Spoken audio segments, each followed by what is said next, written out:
Hello, everyone. This is Dr. Garrett Smith, also known as the nutrition detective around these here YouTube parts. And we have another subscriber Q&A today because I didn't really think about a topic this week. There was lots of stuff going on. We did our Thanksgiving weekend on Saturday. Because with the kids and all that stuff, kids get 2 Thanksgivings. Aren't they lucky? So yeah, I'm going to post some of the recipes that I did. We did a very apple-based crock pot brisket, and we did my daughter made a crustless apple crumble that was very good. And so people have been asking me for those recipes, and I got to post them. I'll probably post them on Twitter today, and I'll post them in the network today. Another big announcement for those of you who are lucky enough to be in the Love Your Liver program, or if you're a client or a member of the Love Your Liver program, then we have the sun fiber back. So we're going to open it up in the normal store soon for everybody. But for right now, we have it so Julie doesn't get too swamped with orders. We have the sun fiber back. So I know you guys are excited about that. I'm excited. I've had it for a couple days now while we were still getting it all ready to sell. And I love that stuff, man. So, okay. Charlie, I just wanted to say this one. Charlie Lee said, "What's up, boss? You're the man. You helped me fix my digestive issues of years in freaking 2 days with navy beans. I love you, man. Thank you so much." Well, you're very welcome, Charlie. Glad we could help. Yeah, that's what we're trying to do here, right? It's actually John David was on. I did that dopamine episode with him, and he he posted on Twitter about how he went to a Friendsgiving, which I don't like the term Friendsgiving. I think it's part of the, if you've learned about what Chinese communists did to destroy the old, they call it the 4 olds. They had to destroy the 4 olds. It was culture, and there's 4 things that they had to destroy. I think Friendsgiving is a term intended to destroy Thanksgiving because it's one of the olds, and part of communism is to destroy these things. And I don't think things have really stopped progressing as some people think because of the new election. But anyway, I have my doubts. Not that I would doubt anything, right? Okay, so let's get into some of the other stuff. So we did the sun fiber. We did that. Oh, testimonials. So I posted in the chat. I posted a link to some testimonials. I'm going to go over them now. If you want to go read them yourself along with me, that's fine. But Sarah got these ready for me today, and so we'll head over them. And we just got one testimonial in the chat, so that was cool. So here we go. This one's pretty cool. Oh wait, we also have Petite Dice Weed Whacker saying, "I am yet another one who thanks you for saying I can eat lots of beans." And then Susan Stewart said, "Breakfast is now leftover cooked ground beef inside a toasted croissant, no seed oils, using butter. Surprising boost to energy in the AM." Yeah, so get your protein, folks. If you do well on beans, do beans. That's what I was saying about John David. He went to a Friendsgiving, and I think he even brought, it was like a potluck, right? So he brought his beef and his beans and his rice, and that's what he was eating. He used to have lots of digestive issues, but we have helped him fix those. And he said there was a carnivore guy there lecturing him on how his diet was so pro-inflammatory and how he shouldn't eat that, and he needs to eat more eggs and bacon. And I can just picture John David. If you know John David, I mean, I've worked with him personally, and I highly recommend his work. And I can just picture him sitting there smirking at the guy and nodding his head and kind of just going in his head going, "Yeah, okay, buddy, you know just what you're talking about." And he said the guy went and blew up. He said, this was his terms, he blew up the bathroom like 5 times that night after he ate his high vitamin A, high fat dinner. He said the rest of the people at the party were not very appreciative of him doing this, and he's been doing the carnivore diet for about 8 months. So any early adaptation should have gone through him by now, but it was definitely going through him, if you know what I mean. So, Charlie says this lady on Twitter, a crazy lady, if I believe, is always crapping on beans, saying you'll have copper issues. Is it cause for concern, boss man? No. The copper, okay, so you have to understand the copper in beans. I tried to look up research to find evidence that beans actually raise copper. There's nothing out there. So do they contain copper? Yes. However, what do we use soluble fiber to absorb? Well, the woman who's talking about this, she is, in her own terms, she's crazy. She's one of the most viciously angry people on Twitter. As one guy said, it was like talking to a militant vegan. He said that's what it reminded him of when he interacted with her on Twitter. There's no evidence that copper raises, that beans raise copper levels. Soluble fiber in beans, we use it to soak up toxic bile. What's in toxic bile? Copper. Do we lower people's copper levels on hair tests and blood tests? Yes. Do we have them eat beans and grains? Yes. So what does that mean about the copper that's bound in the fiber? Shannon, yes, it is. What does that mean about the copper that's bound in the fiber? How bioavailable is it? It's not. What can we say other than we lower people's copper levels all the time? And they're eating beans and oats and these other foods. Now, I do think that this copper in nuts and seeds, for some reason, is more bioavailable. But you can go and try to find studies on beans raising copper levels in people. It doesn't work. So you're fine. Don't worry. Ugh. That lady can't even figure out not to eat pork. And she obviously hasn't fixed her bitterness. It's like bitter table for one. That's where she's sitting. Anyway. Yes. So let's keep going. Let me get into these testimonials here. So let me share my screen. Almost forgot, Joe. Let me click on Joe's thing. There we go. Share screen.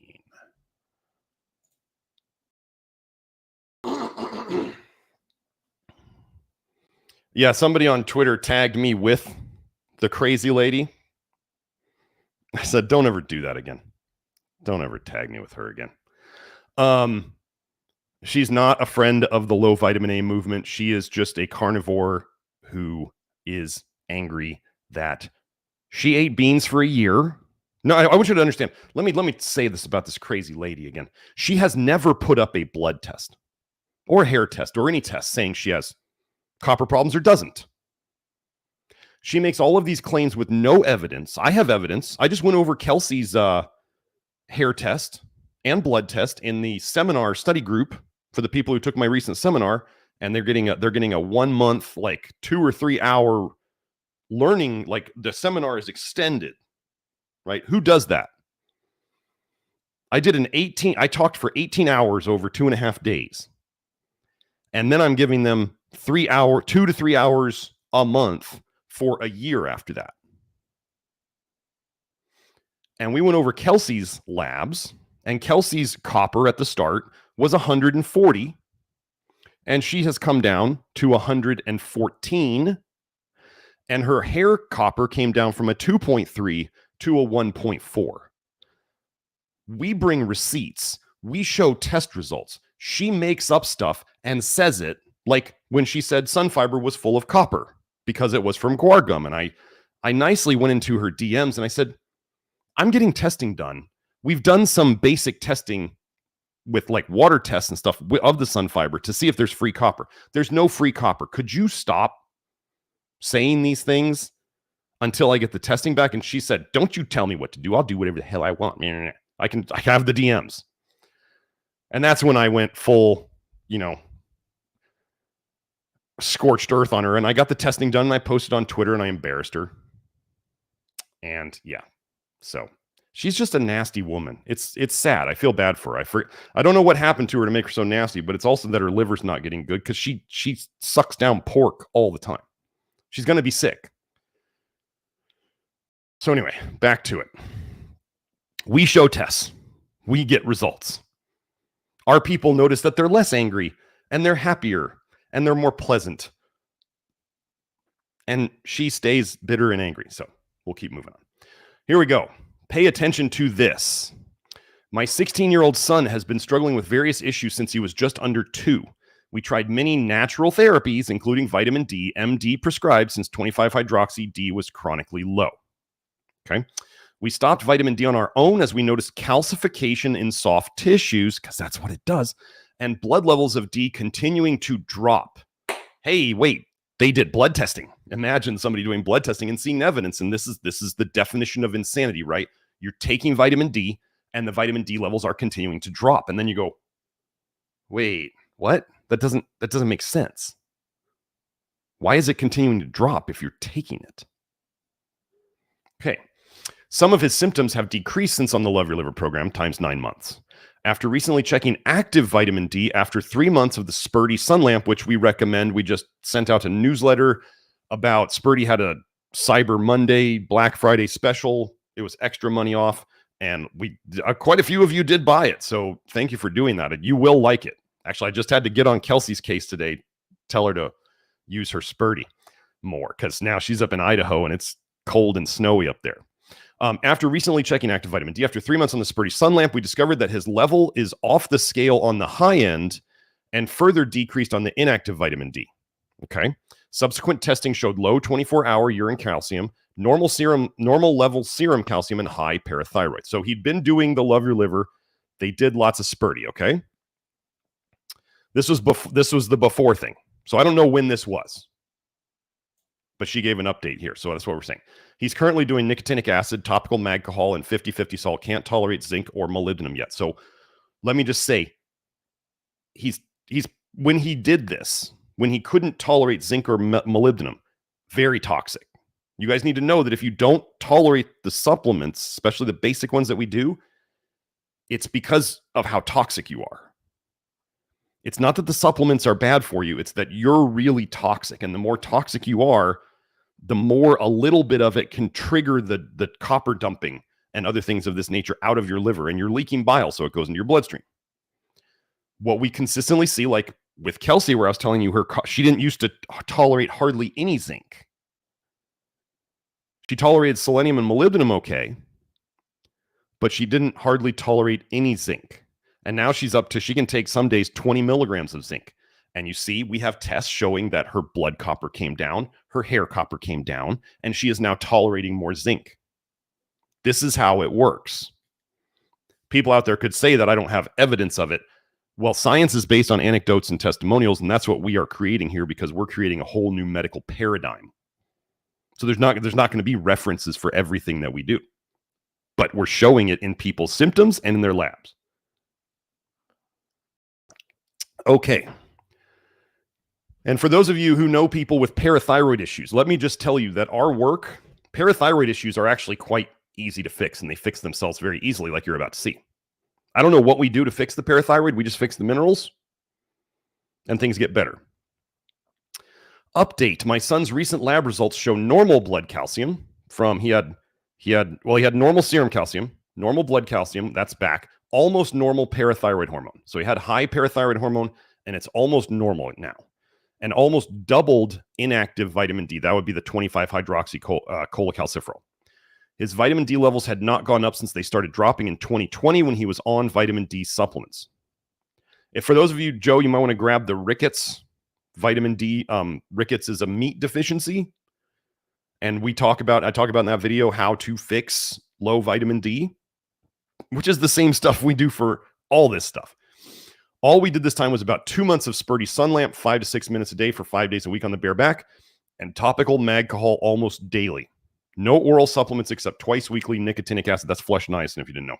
Finally, some improvement in brain fog, although there are still some bad days. We intend to continue on the Love Your Liver path, as we've only seen improvement by following these principles, even though not perfectly. So we had some issues in the start, and they simplified it. Okay, so remember, this person is doing the right things. If there was too much detox dumping going on from, let's say, when they were trying the zinc or the molybdenum, or they were trying the other things, lactoferrin, selenium, any of them. Soluble fiber. You can do too much soluble fiber. I just had somebody on Twitter the other day talk about kicking their own butt with exercise. Like they want to exercise. They think they need to exercise, but they're really kicking their butt with exercise. Exercise dumps bile. And if you do it too much, you make yourself feel worse. So while you're going through this process, you have to adjust. This mother adjusted for her son, and they're doing these basics. Magnesium, potassium is what Magcahol is, topical, and then the Sperti lamp. And they're generally eating or moving towards eating the Love Your Liver way. Okay? So that's one. If you got vitamin D problems, you've got toxicity problems, you've got deficiency problems. I go over those in the meat and rickets video. Okay? So second testimonial. Landed here via a long route, desperate from parasite infestation, lungs everywhere and other issues, was getting worse, really ill from herbs and compounded prescription that previously worked. Joined the Facebook ozone group and was doing all kinds of ozone. A gal who recently joined Love Your Liver referred me to the Love Your Liver Toxic Bile Theory YouTube. Within 2 minutes, I knew it was the way. That was over 1 year ago, and this program has literally saved my life. So grateful. So let me just add some stuff about ozone. If someone was super toxic, things that can oxidize include iron and copper. We fix iron and copper overload every day. People could have one or the other one of those. Gosh, a carnivore might get which one much more easily? Iron overload. So let's just say if somebody didn't know what they were doing and they just assumed that, not this person, another crazy person, if they just assumed that ozone was good for everything, okay, your body, you have glutathione, you make glutathione, it's an antioxidant. Your detox pathways are oxidative. Your body has to balance these. Do you understand? Doesn't that make sense? Your body, you live because you balance oxidation and antioxidation or reduction, redox. You balance these things in your body. What we stop doing is we stop having you eat all these stupid antioxidants that are shutting down your detox pathways, where people are eating all these plant food antioxidants, these polyphenols, and they're shutting down the oxidative side of their detox. However, could you overdo oxidizing agents as well? Could you overdo ozone and cause too much oxidative damage in your system? Yes. So don't just use a bunch of oxidizers all the time. That includes the universal antidote, that 3-letter compound that you can't really talk about on the internet. That includes that. Don't just take it like a multivitamin. Don't just slather yourself in ozone oil just because. Like, don't just over-oxidize yourself. This is why we do like selenium and molybdenum, because you need them to run your ALDH enzyme, which is oxidative, but we're trying to get the enzyme to run better. We're giving it flush niacin so the enzyme runs better. ALDH needs the gasoline that is flush niacin, and then we let the body do what it was designed to do. We don't do things where we're trying to make the body do things like this woman was saying, shoving in too much ozone or shoving in prescription hormones or shoving in herbs. Herbs make your body do something that it can't do or that it doesn't want to do, and you force it to do it. This is why herbs long-term cause problems, and they don't fix anything. Okay? So, testimonial 3. This is a big fan of the program. He doesn't mind if I say this. This is Jojo. This is Zen Dog Breath, if you've seen him on Twitter. And he wanted to comment about how he is recovering now from, and he does, he used to do a lot of landscape work. I don't know how much of he's doing these days, but I think he was back to it. So here we go. For decades, I've gotten stings, bees, and wasps every year. Each time the subsequent swelling has cost me an average of 3 days of work. Had to go to emergency once for it. Stopped using Benadryl for it during my first 6 months on the Love Your Liver program. Started LYL 20 months ago. Got foot stung about a month ago. Lost a half day of work. Was able to wear boots and get back to work and did well. Seemed itchier sooner and worse, but did not have massive swelling that threatened to get hot, red, inflamed infection. 2 nights ago, got stung on his forearm. Lost no work on this one. New tactic this time. I poulticed right away and continuously with charcoal and meat tenderizer. I ramped up my proteolytic enzyme intake first and second day. Unusual for me to be able to sit here and type this 48 hours later. Usually the swelling peaks for me at 48 hours. Usually the swelling would have my elbow locked open with swelling up to my shoulder and down to where my fingertips feel likely to burst. Tonight, the swelling started receding at hour 40, and I am typing along fine. So,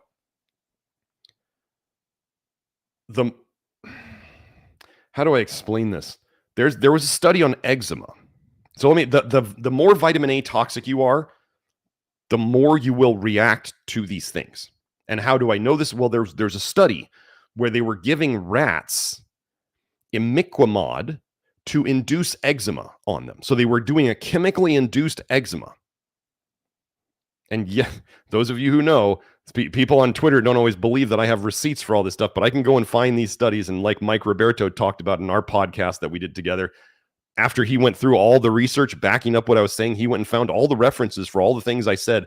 He had 198 references on like a 3-hour show. Okay. There is receipts for all of this stuff. But anyway, they gave these rats or mice imiquimod to induce eczema. And then they measured in the skin the vitamin A metabolites in the skin of the eczema that had been chemically attacked. They found more vitamin A in that skin. Why? Toxins slow detox. So if it had vitamin A in it, or that vitamin A was coming around to it and it's kind of getting trapped there and it's not detoxing, then you see it build up and then you see more skin problems, which is what vitamin A causes. Vitamin A never solved any skin problems. It just shuts down your detox. And then sometimes you get a good result in the beginning and later on it ruins everything. So many of you out there, if you want to comment, if let's say you used to get mosquito bites and they were really bad and now they're not, this is what we see all the time too. If you're less toxic, when you get hurt or damaged or injured or whatever, you're in pain, it will be less the less toxic you are. This is just another example of many. Okay, so that's the 3 testimonials for today. Let me pull up the chat over here. And let me go look at this. So yeah, Joe, so let's take that down now. Okay. Oh yeah, as Nate was saying, hydrogen will slow detox. Yes, molecular hydrogen. It's kind of funny because one of the books I like on the magical 3-letter universal antidote, the guy talks about molecular hydrogen and how it and the 3-letter that shall not be named thing where they kind of do the opposite thing, but they both help. But wait, molecular hydrogen had tons and tons and tons and tons of research on it. It's supposedly the strongest antioxidant ever. And I used it in practice for a little while. Sometimes people would be like, oh, I feel so much better from it. And most of the time they would say, I don't feel a thing. And I was like, after I watched that for a while and I didn't see anybody fixing anything, they'd feel better, but they didn't fix anything. I went, this is too expensive. This is not working. And then later on, I figured out the whole antioxidant connection. So remember, ADH, alcohol dehydrogenase, and ALDH, aldehyde dehydrogenase. D, as in like removing, hydrogen, ACE, an enzyme. It's an enzyme that removes hydrogen from things. So do you think taking a bunch of hydrogens as molecular hydrogen is going to help that pathway or shut it down? It's going to shut it down. I mean, doesn't that just make sense? So let me look at the super chats. Okay, Gianni says, hi doctor, thank you for the super chat. I have a bit of fever, joint pain, and a lot of headaches. I think I'm dumping retinoids. What could I do to get some relief? Thank you. Okay, so we'll go over so this sounds very much like the flu or a cold, right?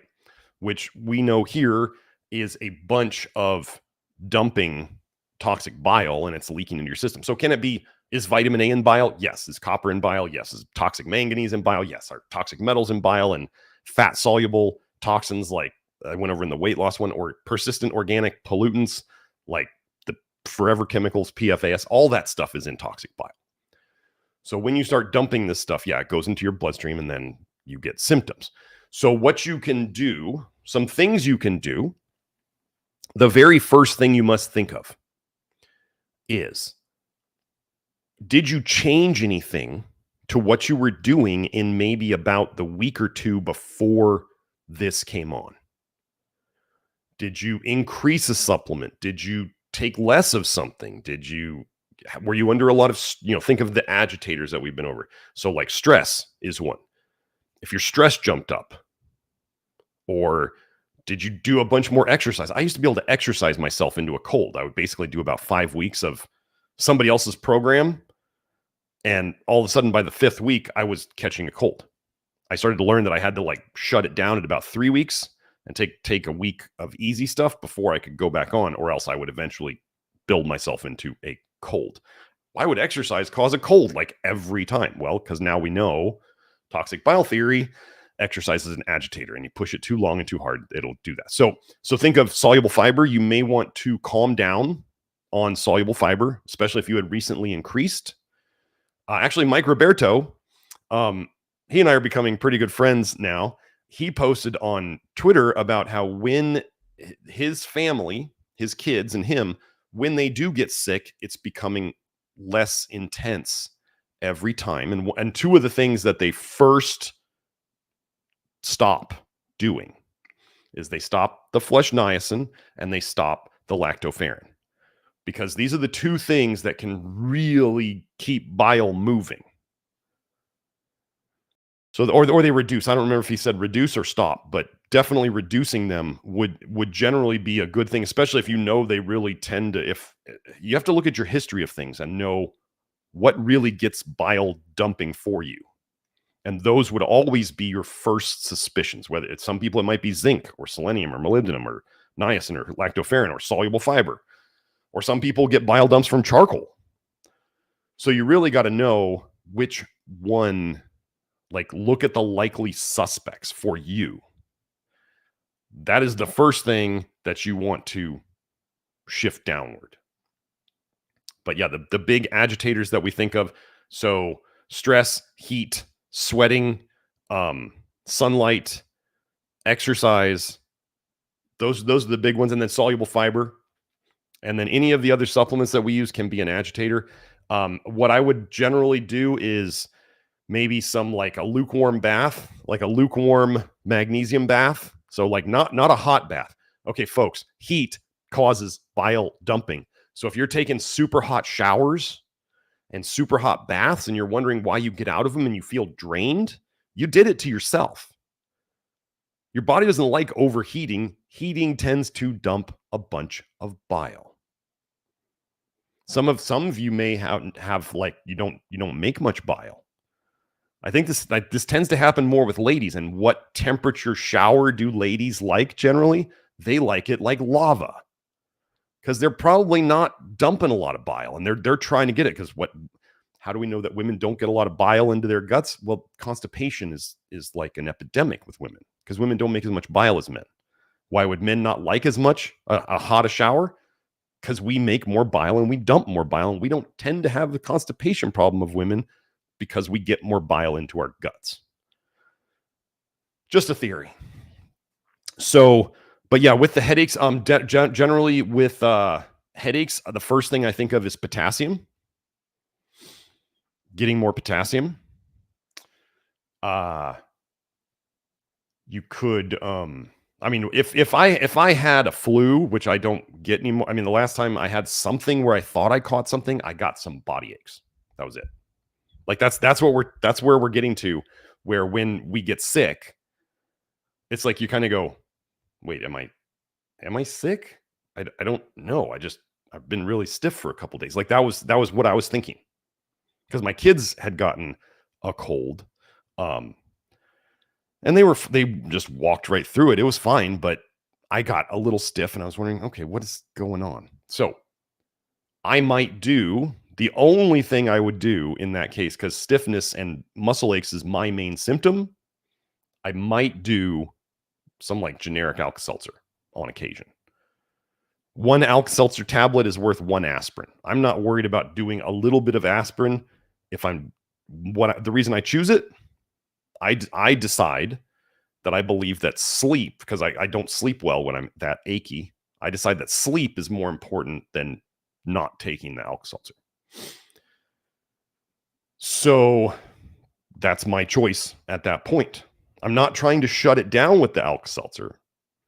I take it so I can sleep. Now, if you were really bad and you wanted to watch the mega dose vitamin C episode, which is to shut down DHC, you have to decide at this point, Are you going to try to shut down the detox? Is it that bad that you want to shut it down? Or are you okay with riding it out and you're just going to try to do things to make yourself feel better? There is a whole section in the Love Your Liver program. It's called What to Do If You Get Sick. It's like $20. It's in the Love Your Liver program. That's all the stuff together that I put. The big thing you need to do is rest, like lack of stress, lack of exercise. Maybe, I mean, getting some sunlight is, if as long as it's not too hot, is, I do think that's a good idea. But rest, and don't just stare at, screens, and don't read social media and stress yourself out. Don't watch horror movies. Like, if you're going to do anything, watch something funny, right? Laughter's supposedly good for our immune system, which is our cleanup crew. You want to laugh, okay? You want to smile and laugh, and that will help calm you down, because, right, it's, if you're laughing and smiling, you're not stressed. At least mostly, you can be like, not that kind of laugh. But yeah, the joint pain, magnesium, that's why I say a magnesium potassium bath or a magnesium bath. Those are good. Yeah. But if you want to shut it down, actually, I may even add, somebody was going over a baking soda protocol on Twitter to stop colds and flus. So for those of you who saw this, I want to answer this here right now. I presented research showing that giving straight, make sure you hear me here, straight baking soda, I think it was to dogs. It was either dogs or rats. It reduced the baking soda in, I think it was in water, or I think they gavaged them, so they gave them the tube down the throat. So what they found was the gallbladder stopped emptying as much. They reduced the gallbladder emptying. So I'm talking about straight baking soda in water. Well, I forget how they gave it to them. And it reduced gallbladder emptying. So some people said, well, what about buffering the niacin? Okay, no, it's not the same thing at all, because when you mix baking soda or potassium bicarbonate or magnesium carbonate with flush niacin, they react, right? And there's bubbles, there's carbon dioxide, and it's making sodium nicotinate or potassium nicotinate or magnesium nicotinate. It's making a whole new compound. It's not baking soda anymore. Does that make sense? It's buffered. Like, so the two things about sodium bicarbonate, one is it's sodium bicarbonate, two, it's extremely alkaline. But when we buffer flush niacin, you're creating a new compound that is not sodium bicarbonate, and it's actually neutral pH. It's not alkaline anymore. So why could, as I was going over the fad of baking soda for health, right? Those of you who have been in health for a long time, you know that this baking soda fad like comes and goes. Why doesn't it stick around? Why doesn't everybody just figure out baking soda fixes everything forever and ever, and all you got to do is just shovel baking soda in your cake hole and it'll fix everything, because alkaline fixes everything, because those people get very sick after a while because they over alkalize. One of the things I learned in naturopathic medical school, I really appreciated this thought from, he was our cardiology teacher.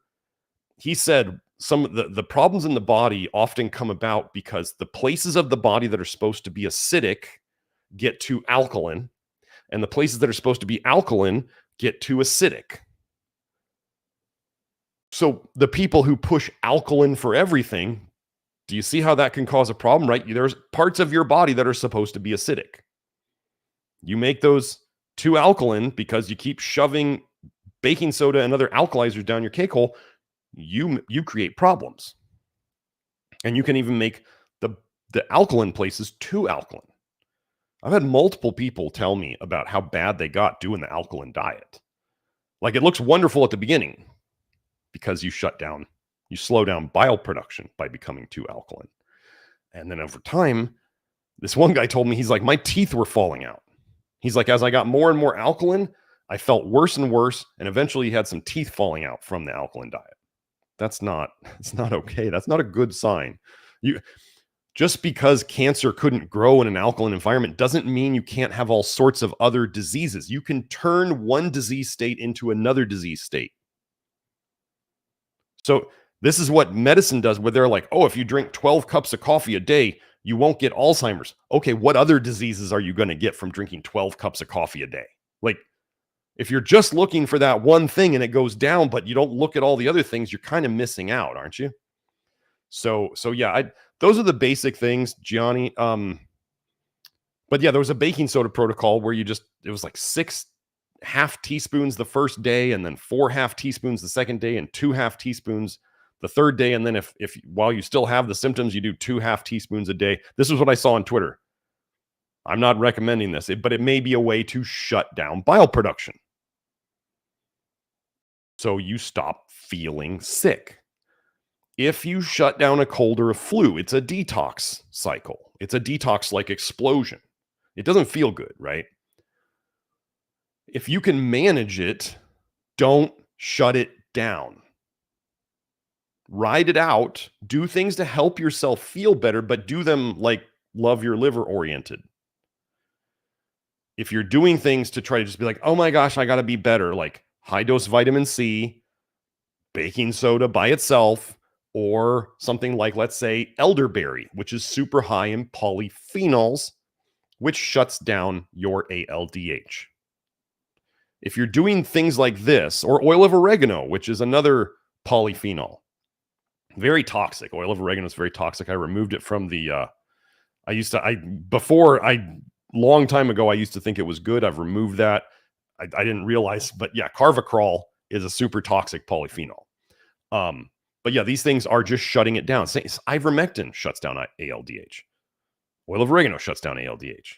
Elderberry shuts down ALDH. They all work on the same principle. So we don't want to do shutting it down if we don't have to. If you get to a point where you've decided, I can't handle this anymore, for whatever reason you need to shut it down, that's the vitamin C video you'd want to watch. And that might work within a day or two. That's high dose vitamin C, and it will shut it down. And so whatever you would have detoxed is going to stay in you. So that's what I got. Oh man, I just spilled water on my keyboard. Okay. So CE, thank you for the super chat. Asks, is B12 worth testing for? Is oral supplementation sufficient? Man, B12 is a topic. Is it worth testing for? I don't think so. There are some people in the Love Your Liver program who push high dose methylated B12 or high dose B12 and folate for everything. They think that anybody who has any problems, they'll be like, that problem's related to B12 deficiency, and that problem's related to folate deficiency, and you need to get both of them, and you need to get these types, and I don't. I'm going to review this one more time. I haven't made a show about this yet. But first of all, cyanocobalamin, cyanide. You're taking cyanide. Cyanocobalamin. Okay. One of these days, I'll go over the 3 groups. So the amine molecule in cobalamin, they just took off the E. The amine molecule is made up of 3 parts. I know there's an azole group, which is a big drug group, azole. There's 2 other groups. There's 3 main groups that make up that amine molecule. It is like potentially one of the, I thought I remember seeing somewhere that it said it's like one of the biggest amine groups in the human body. So it's super complicated. And all 3 parts of it, as far as I could research, were generally regarded as toxic. And then you have the cobalt molecule. Cobalt, okay, so we have cobalt is toxic. Cobalt is a toxic metal. Then we have this amine group of 3 parts, which are all toxic in themselves. And then they'll try to sell it to us by binding a cyanide to it. Oh, isn't that even better? Great. Let's just improve it. Now, I'm not going to say I think B12 deficiency symptoms are hydrogen sulfide toxicity symptoms and other sulfur problems. B12 in the research has been shown to be an antidote for hydrogen sulfide toxicity. What do we have people trying to eat out there all the time? Sulfur, eggs, egg whites is the sulfur part. Tons of cruciferous vegetables, which are all sulfur. That's why they stink. Tons of garlic and onions, which are allium family, which is why they stink. Dairy is full of sulfur. BO, body odor, if you have it, is very much related to sulfur. Same thing with bad breath. They measure bad breath by measuring the sulfur compounds that are in it. We fix bad breath and we fix body odor by having people eat less sulfur foods. So if people were eating tons and tons of sulfur, they would be making more hydrogen sulfide in them. And then they would need more of this antidote called B12 to bind to it and help get it out of them. I have used B12 as an antidote. I've been over this story before. I don't want to go over the story right now, but I've used B12 as an antidote for when I poisoned myself with MSM, methyl sulfonyl methane. Oh, and we went over on that garlic show. MSM is actually it's a disulfone, I think, or it's a sulfone. Another one they were talking about, the guy was talking about garlic being bad, and he talked about sulfones. MSM is got a sulfone in it. Yeah. Bad stuff. And I antidoted it with IV B12. I was in bad shape. The first 5 days were amazing. And the last 5 days were absolutely god-awful. So I don't test B12. If you're eating meat, you're getting enough B12 from your diet. If you have an intrinsic factor problem, you have autoimmunity. That's toxicity. If you want to try B12, I mean, there's research out there. Go look up solid cancers and vitamin B12. You know what they find in people who have solid cancers? They have high B12 in their blood. That's weird. What do we consider tumors to be soaking up? Toxins. Why would they have high B12 in their blood? I don't know. If somebody supplements B12 and they feel better from it, the first thing I tell them is you probably have a sulfur problem and you probably have a molybdenum deficiency, and you should address those. And then over time, what we generally see is people need less and less B12 until they don't need it anymore, which to me points out that it's an antidote effect. And again, and then we just eat meat. So if you think we need B12, people on the Love Your Liver program eat plenty of meat to get B12. So, and if you're going to use B12, I suggest adenosylcobalamin and or hydroxycobalamin. I do not use methylcobalamin. I do not use methyl tetrahydrofolate. I do not use methylated Bs. Merck loves when you use their methylated Bs, by the way. Merck loves it. The whole methylation thing, as somebody was talking about, the MTHFR mutation, don't even bother bringing that up with me. 40% of the US population has the MTHFR mutation. That's not a mutation. If 40% of the people have it, it's not a mutation. It's a way for them to sell you more drugs and to make you more of a victim mentality. Your methylation problems are toxicity problems. And we don't fix them by shoving a bunch of methyl groups in there. We fix them by fixing the toxicity. So that's what I got on that one. Okay, CE, another super chat. Thank you, sir. Is low white blood cell count bad? Is there a reason that it could be good, i.e. like high liver enzymes when healing?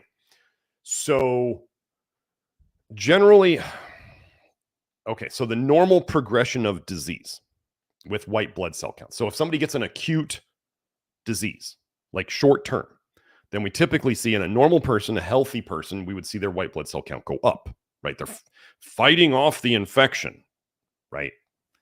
Or it's just extra, or we tend to think of it as the immune system is a cleanup crew, and these people have a bunch of toxicity floating around in them, and so their immune system, which is the cleanup crew, has activated and made more immune cells to clean up the mess, right? So toxic bile theory, when you understand it, it makes sense with the immune system as a cleanup crew. And the person's leaking toxic bile, and that's part of their acute disease. Okay, either way. What happens over time, let's say, so an acute disease may just go away and everything goes back to normal, right? The person's probably still toxic if they don't know what they're doing. But anyway, so the acute phase is the spike in the white blood cells. And so let's say somebody's doing stuff, poor diets, taking herbs, doing, medications, getting jabbed, doing other things that damage their liver and make their bile more toxic. In the early days, so they're doing things that are making them sicker. In the early days, they might have seen they probably didn't measure it, but they saw their white blood cells go up. And then over time, as they continue the toxic assault and their deficiencies get worse, their white blood cells go down over time. Okay. Then you get low white blood cells, which is common in chronic disease. Why? Because their cleanup crew is tired and burned out from cleaning up all the time. So it's just not cleaning up as well anymore. So if we imagine that it was high at the start and it goes down over time, then we get to the point of if we are recovering somebody's health, and I have seen this on blood tests because we actually have tests, we see white blood cells come up over time. Just like Kelsey said at her worst, I think her platelets were down at, was it 20, she said, or 40? And then when she started the program, she was up around an 80. So at her worst, but before all this, Kelsey, when she was really sick, it was like, I think she said her platelets were down at 20 or 40. We want like 150 to 400, if I recall correctly. She was at a 20. At the start of the Love Your Liver program, she was at like an 80. So she had improved. And she says that about taking niacin and helped her a lot. And then she did the Love Your Liver program, and then she worked with me for a year. Her platelets were 148. She was almost in the normal range of platelets. So those low platelets, as she gets less toxic, come up because we're fixing the root cause of the problem, which is toxicity, okay, and deficiencies. So over time, if somebody had a chronically low white blood cell count, we should see it come up over time. It shouldn't be dropping lower. At least that's not the typical pattern. It should be generally coming up. But if somebody didn't have tests before all of this, and then all of a sudden they run it and they're like, wait, why are my white blood cells low, but they're not better yet? That doesn't mean the program did that. That means they just don't have any data. All they know is that this is their baseline. And I would expect to see those come up into range. And we've even seen where people cut. So imagine we're going backwards. We are peeling the onion. We are making them healthier. So we see the low white blood cells come up, and then actually we might see a high white blood cell. If they do the lab at the right time, we might see a high white blood cell before they come back down into normal. And they feel fine when this is happening. There's no infection. And they're just watching their labs going, wait, why did my white blood cells go high? Because you're fixing the problem and you're going backwards through the progression. So yeah, you got to have data before it. And if you didn't have data during, let's say somebody was really sick. So retracing, right? Retracing is going backwards, like peeling the layers of the onion backwards. It's going backwards through old stuff. If somebody had a point in their life where they were really sick and their white blood cells, the labs can do retracing too. So if somebody had a point in their labs where they dipped, and then they if they were going sick, right? So if they were getting sick and they had the spike, and then it goes down, and then it's been going down, but then they have a point where they're really sick and it drops lower. When the retracing, we might actually catch that dip in the white blood cells. That was reflective of when they were really sick. And if they're getting better all along the way, do we worry about that? No, if their symptoms are improving, if what we're doing, and they're doing the generally right principles, if what they're doing is improving, we're going to assume that lab is just temporary. and that they are getting better. That's what their symptoms are showing. And usually you'll see other labs improving at the same time. So that's what I got on that. Okay. So another super chat from Shannon. Can a worsening of acne after being low vitamin A for 3 months be a symptom of detox? So this is okay. This is an important concept because people, especially out there doing, let's say, just Grant Generou's prison diet, I think the whole detox setback, I think there's a real cause for it. So most people coming into this program, including Grant himself when he was doing it, are zinc deficient. And as Kelsey noted, one of the things Kelsey noted when she saw when she found this work and she was looking at the results from our people, she said, you're fixing pellagra, you're fixing nicotinic acid deficiency with our work. Well, what are we doing? We're reducing the toxicity, which requires NAD, which is what flushed niacin helps you make. So we reduce the toxicity. You don't need as much flushed niacin or nicotinic acid to make NAD, and then you see the problems improve. So I don't know if you've seen the acne episode, Shannon, but we do have a whole acne episode, and where there's actually a paper in there saying that acne is a manifestation of pellagra, which is niacin deficiency, nicotinic acid deficiency. So the two things that I would think are happening, let's say somebody starts this with a zinc deficiency and they start it with a niacin deficiency. And let's say this person is quite vitamin A toxic and quite copper toxic. Both copper and vitamin A require zinc to detox. You require it to protect you from them, and you require them to get them out of your liver so you can get rid of them. What I think is, especially with women, oftentimes women don't get enough muscle meat protein. Like, ladies, you should be eating at least a half a pound of muscle meat a day. Minimum. Half a pound of muscle meat. I don't care if it's chicken or beef. You just need at least that much good protein. And if you want more zinc, which would help acne, then you want to get red meat, not poultry. So the big things are detox. This is a critical concept that diet alone doesn't fix. Okay, so if, let's say, somebody's eating whatever amount of muscle meat that they're eating, and it's not enough zinc so think about this. First of all, I've been over this before, but I'm going to go over it again. The food supply sucks. It's worse than it's ever been in terms of nutrients. So there's going to be less zinc in everything you eat. There's less zinc in the plant foods you might eat. There's less zinc in the animal foods you eat because there's less zinc in the plant foods the animals eat, right? Okay, so there's just less zinc everywhere. Okay, so we got less zinc in the foods as an example. Okay, then we have detox uses up more nutrients than a healthy person living a normal life would.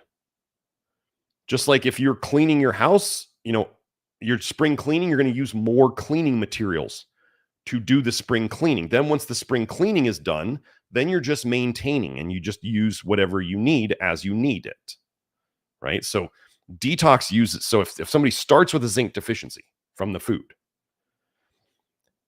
and they're doing active detox, they're going to need more zinc. And then if they don't supplement to get what the food is not getting them in the first place, how in the world are they ever going to catch up? And so then what if, due to doing these things, you induce a zinc deficiency or you make a zinc deficiency that was already there worse?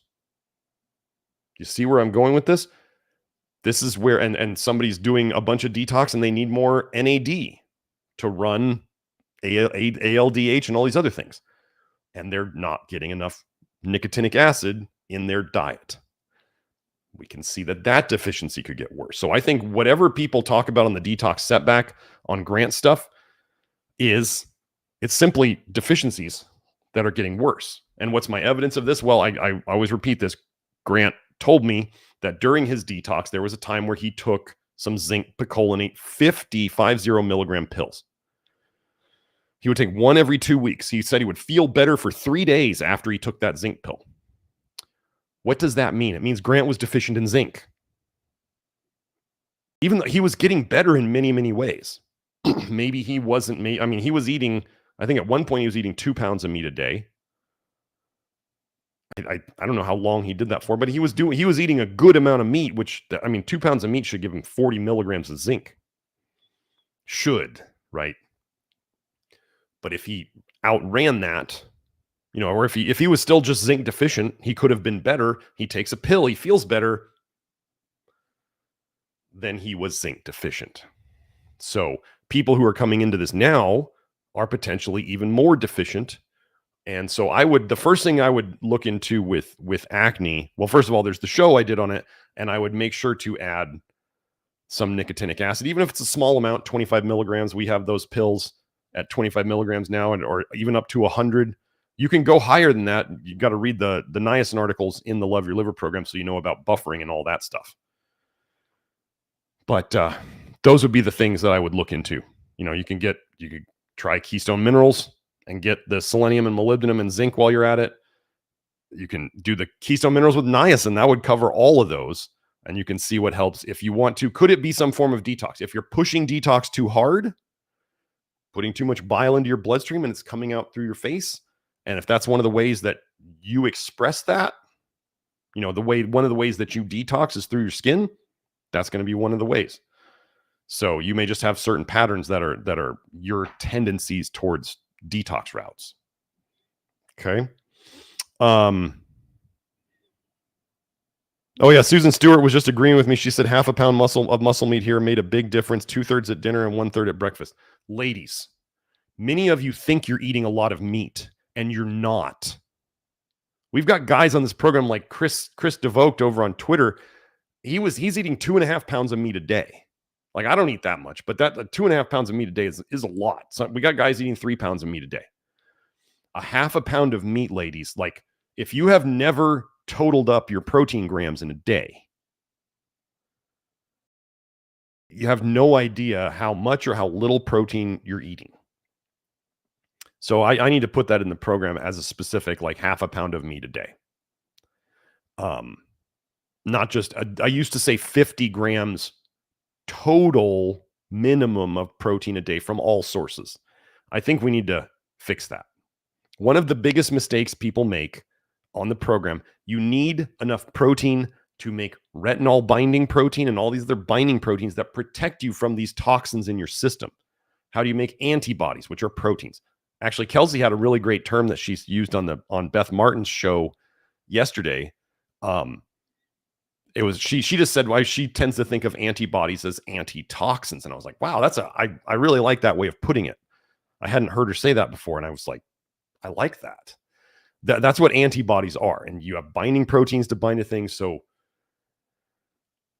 you want to have enough protein to do that.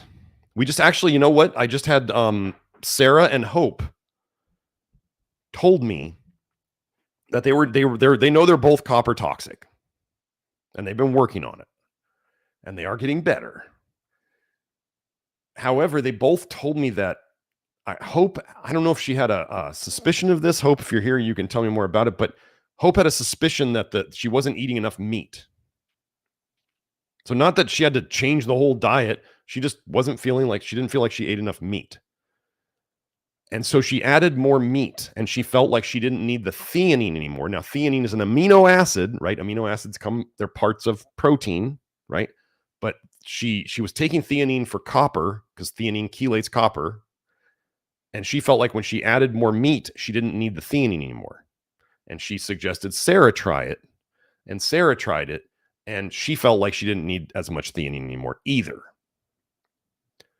So what am I talking to you ladies about? Especially ladies, you don't eat enough meat. Doesn't mean you're not turning into a carnivore. You're just possibly not eating enough. So half a pound of meat a day. That is the new minimum recommendation. Can be poultry, can be red meat. Half a pound of meat a day. So now that we've covered that, I mean, and how could that help? Well, if you push out a little bit of other foods with red meat or some other meat, you would be getting a little less copper from your food. But I mean, theanine is very specific to binding copper. But so is ceruloplasmin. So is GHK. Those are all proteins, peptides that bind to copper that protect you from it. So if you don't have enough protein in general, you're not going to make these binding proteins. And just on that note, if you're ever messing around with peptides, don't ever do GHK with copper, GHKCU. Only do GHK. Then you actually are going to use that GHK to help you detox. I'm not recommending it. I'm just saying if you're going to do GHK, only do GHK. Don't do GHKCU. Okay? Which has a copper already bound to it. Don't want that. Okay. Okay, got a couple thanks. You guys are all welcome. Mariama, you put up a super chat. You retracted the message. If you want to post it again, I'll read it, or just post a normal question. And Joe, if you see it come up, let me know. So let me go. That's all the super chats for now. Let me go back up to the top. We're at 11:20, so we got about another 40 minutes. Oh, so Nate Allen posted something. Actually, Nate reminded me of a word. Oh, let me see. We got another super chat. Okay.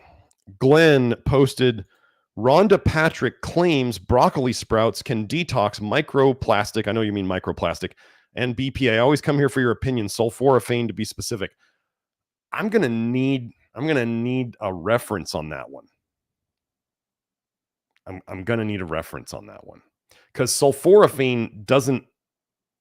I'm not saying you're deficient in it, Glenn. I'm going to guess that she didn't post a reference to it, which I don't like that.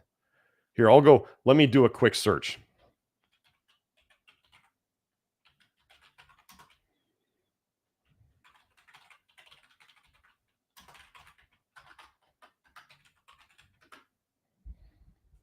Isn't she pushing a lot of plant-based diet?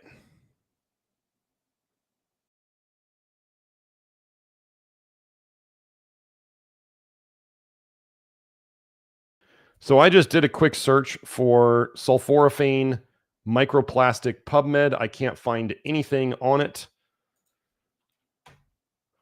Let me go type in BPA.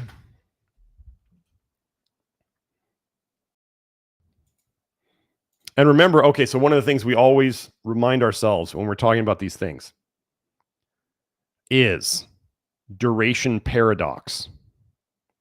Things that look great in cell studies often suck in whole animals' whole bodies.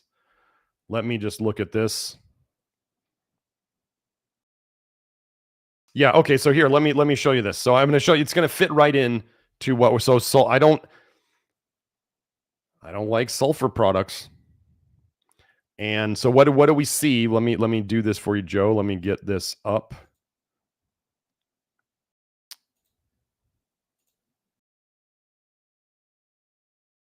Okay, so I didn't find anything on microplastics, but so what do we have here? Sulforaphane ameliorates or makes better BPA-induced hepatic fatty liver by inhibiting endoplasmic reticulum stress. Okay, so the first thing I do when I see this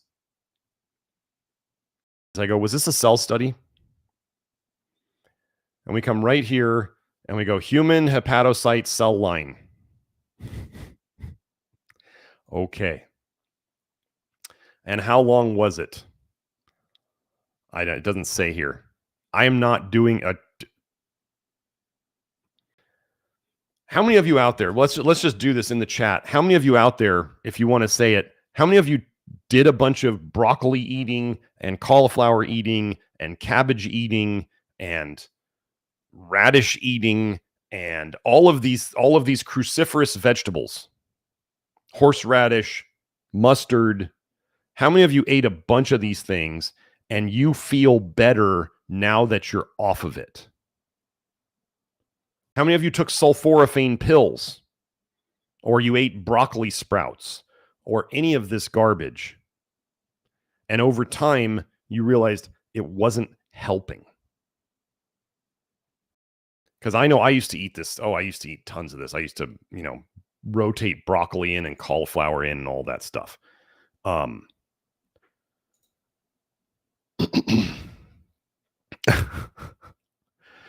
Shannon said broccoli and cauliflower made me so bloated. Yes.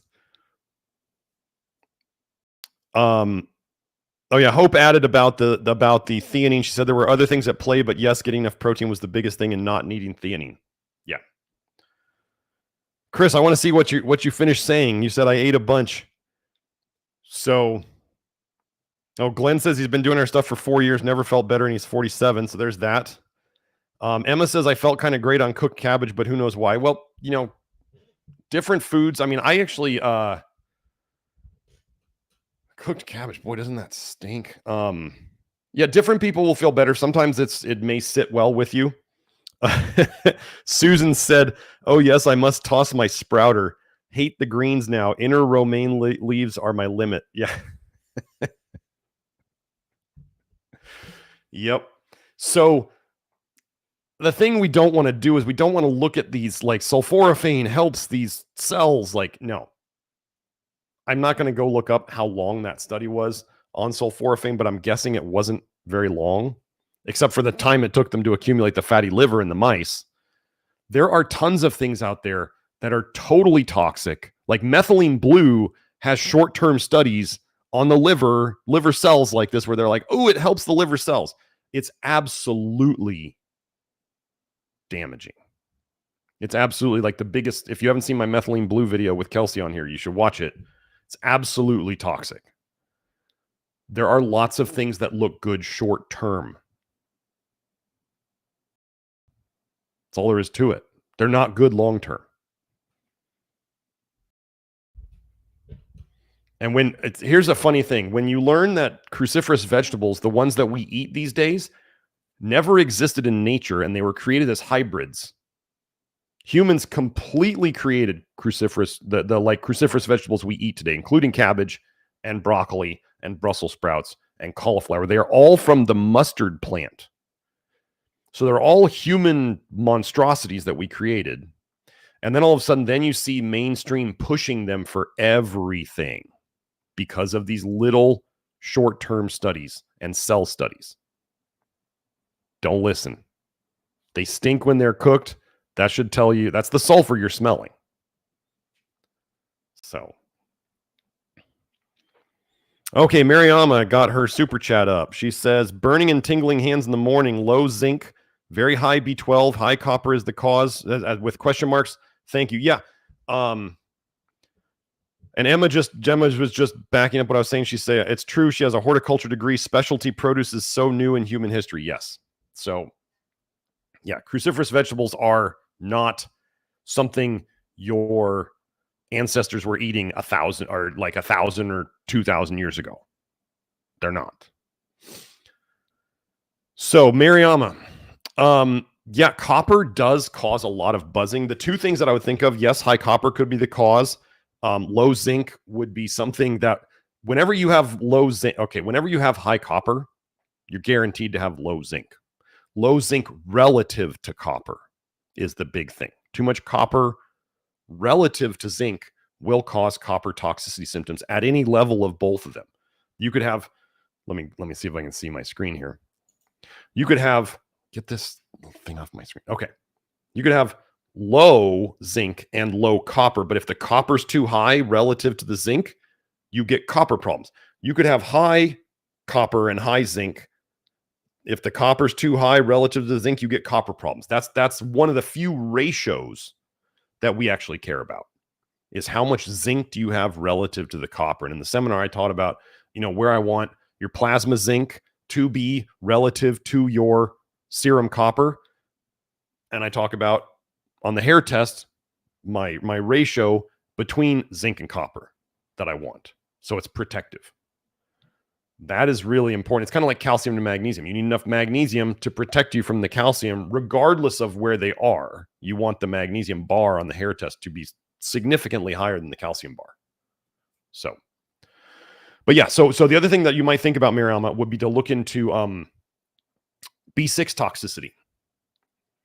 B6 toxicity can cause, B6 is an alcohol, pyridoxine is an alcohol, pyridoxal 5-phosphate, pyridoxaldehyde is an aldehyde.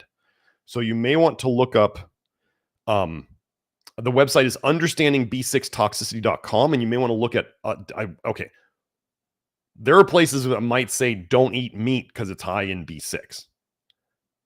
Take out everything else. Don't take out the meat. Okay. But if you look and you see that, let's say you have a history of taking B complex or B6, however, if you have a history of taking B6 in supplements, and or you look on like the understandingb6toxicity.com, you look on their highest B6 foods list, and either you're still eating a lot of those or even just one of them, and or you've eaten a lot of them in the past, then yeah, you want to reduce those foods in your diet. That can be very helpful. But if you're ever getting the burning and tingling, I used to, as I've told this story before, when I used to, my son, when he was younger, he liked for me to, I'd put him to bed, and he liked for me to lay on the floor until he fell asleep. And it was a really weird phenomenon where I would lay down on the floor, and some days I would get this buzzing and tingling on my lips. And I didn't know why back then. I wasn't that into copper toxicity back then. I just knew it was something. And the reason I knew it was like a bile dump, I figured out later, was because I would be very irritable after that. Like I was on a hair trigger of irritability after that. And now I know that, oh yeah, I just dumped a bunch of bile for whatever reason. I don't know why it happened when I was relaxing on the floor, but it did. And I just hoped that nobody was going to bother me when I was in that state. Doesn't happen anymore, but yeah, the buzzing and tingling is definitely a copper thing. So the two things that I would think of, and you have high B12, which either means, well, you're trying to detox B12 where it's not getting into your cells, if it's necessary at all. So, but the high B12, if you're supplementing B12, if you're trying that, then that makes sense. If you're not supplementing B12, then there's other issues. So, but those two things that I would work on first would be the copper toxicity. So what do we do for copper toxicity? We work on our zinc, we work on our selenium, we work on our molybdenum. We get our soluble fiber. You can work on the binders. Actually, I haven't seen the references yet. I'm sure Kelsey hasn't, but Kelsey says that flush niacin can actually help decrease copper in the body. So another thing that we use that helps get rid of copper in the body. Amazing. We don't have people dying of copper deficiency all the time with all the copper antagonists we use. Crazy. But copper and B6, that's what I'd work on. Yeah. Too much copper, too much B6. Okay. Oh, okay. So also you're saying, okay, so let me add this. Painful burning and tingling usually wakes me up every morning. Okay. So I've talked about this before. If you want to do, so that's probably a bile dump, right? You dump it out, leaks into your blood, you get symptoms. So what could you do? I'm going to go over this again, to use a binder to hopefully catch that bile dump in your guts as much as you can before it leaks into your blood and causes the symptoms. So again, I've been over this multiple times. I'm going to go over it before. So if you have a problem at night, folks, that you think is a bile dump, which most of the time it is, especially if it hits you like 2, 3, 4 a.m. But generally in the morning, if it happens and then you wake up and you got, you're stiff, especially in your lower back, and you get other symptoms that are repetitive, yeah, that's a bile dump. So what you can do, so we'll go over these again, from least convenient, most likely to work, to most convenient, least likely to work. There's 3 options. Okay. Charcoal. You're going to need some charcoal for this. I like, somebody was asking, what charcoal do we like? Zen Principle, hardwood, activated charcoal. If my supplement manufacturer can figure out a decent source to get me some at a decent price, that's great. Otherwise, I don't know. I don't know how Zen Principle gets their charcoal so cheap. I'm totally honest with that. My manufacturers have been like, where do they buy this stuff? Because how do they get it so inexpensively? And I'm like, I don't know. So charcoal in water. You can do pills for this, yes, because it's not your stomach that's the problem. With GERD or acid reflux, you need to use the powder. But if you wanted to use pills for this, that would be okay. Powder's probably still better because it's most easily absorbed the quickest. Okay. So the one that is most likely to work would be if you tend to wake up at a certain time in the morning. Let's say this wakes you up at 4 a.m. Okay. I'm just picking a time. 4 a.m. You set an alarm for 3:30 a.m. You have the charcoal and water on your nightstand, already mixed, waiting for you with a spoon in it so you can stir it. You roll over, you stir it up, you drink it, you do whatever else you need to do to go back to sleep, maybe go pee or whatever, and try to go back to sleep. This is we're front running the bile dump so that the charcoal is down there waiting for it when it hits. Why is it? It's the least convenient because you have to force yourself to wake up. If you weren't going to wake up, you don't wake up. If you weren't going to have the issue that day, you don't have the issue. But it's the most likely to work. Okay, so then let's go to the other side, which is the most convenient, least likely to work. That would be you take the charcoal and water before you go to bed. But 6 hours later, 8 hours later, it's probably the charcoal and the water is not going to be in the right place to soak it up. So now, one you could do to test out the theory, this would be the middle one. So it's like moderately convenient, but it should still work, would be when you wake up, so you wait to wake up. Charcoal's on your nightstand. Drink it. Stir it up, drink it, do whatever else, then try to go back to sleep. It's going to probably take about a half hour, 45 minutes for that charcoal to hit that bile, but then you should get some relief. And that would be the way you could try to start, just to see if the charcoal is going to help. Is just wake up, slam it down, do that. So these are ways that you can kind of self-medicate the bile dump. You can front run it. If you front run it too far ahead, like before you go to bed, it may not catch it. If you set an alarm and you wake up early, that's the most like a half hour before you normally wake up. That's the best one to do if you're willing to do it. So, those would be the big things. Also, you could work on, your zinc intake. Whether we have the new zinc picolinate pills and we have the new selenium glycinate pills and we have the keystone minerals, different combos. And we're working on the liquid minerals. Kelsey made up liquid prototypes, 5 different liquid mineral prototypes, and sent them to our supplement manufacturer. So we are working on that. The zinc picolinate is the first one we are working to get back to you guys as soon as possible. So it's coming. We have lots of cool products that we are working on. Okay. Okay, so Emma was saying, let me just add this last part from Emma. I'm almost positive lately that I have a stone making bile back up and go bloodstream side. If I eat a bunch of fat, there's a pain in the gallbladder area, and I often have those itchy palm/foot pads. Yeah, so, yeah.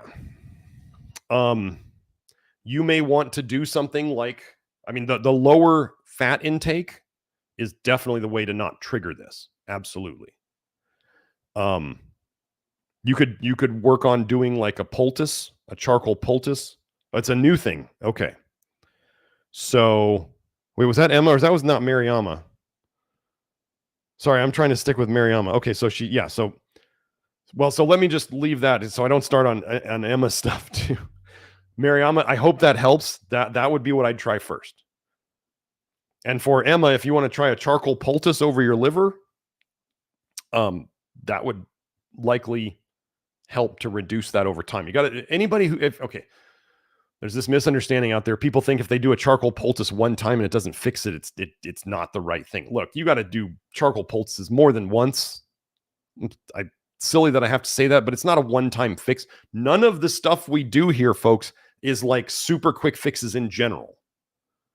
We're fixing the root of the problem. Yes, there can be symptom fixes that are quick. And sometimes people I don't know, they take a zinc pill and they're like, oh my gosh, that totally fixed everything. Yes, that happens sometimes.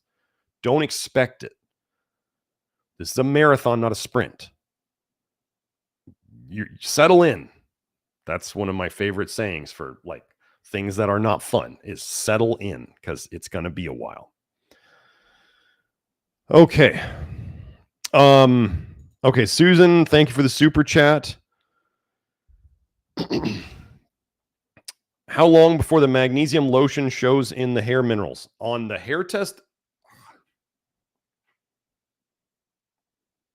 it should show. Okay, so, okay. As a female, okay, so like imagine you do, I'm gonna assume, Susan, I'm gonna assume that you have longer hair than I do. Safe assumption, right? So if you have normal female type hairstyle, you can get a hair sample that the whole 1.5 inches that it fits in the little box on the scale. Okay, so generally you want to do, the longer the hair sample you do, the more months it is reflecting. Okay, so like 1.5 inches of hair is going to be like 4 to 6 months of hair mineral movements, I call it. Okay, if I do mine, like I'm going to do another hair test for the secret experimental supplement. I'm going to be doing another hair test, and I'm going to be doing blood tests in about 2 weeks.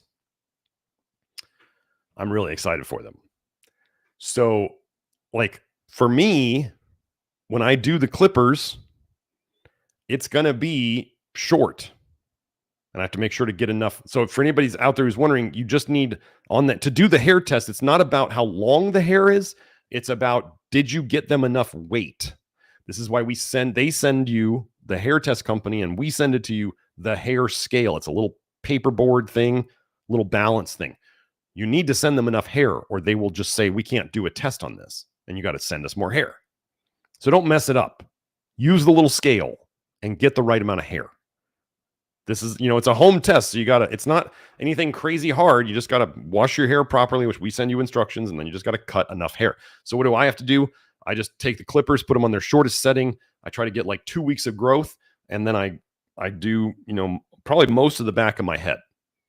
Now, if you've got longer hair, you don't have to do that much because, you have 1.5 inches of hair to weigh down the scale. I'm using, little teeny bits.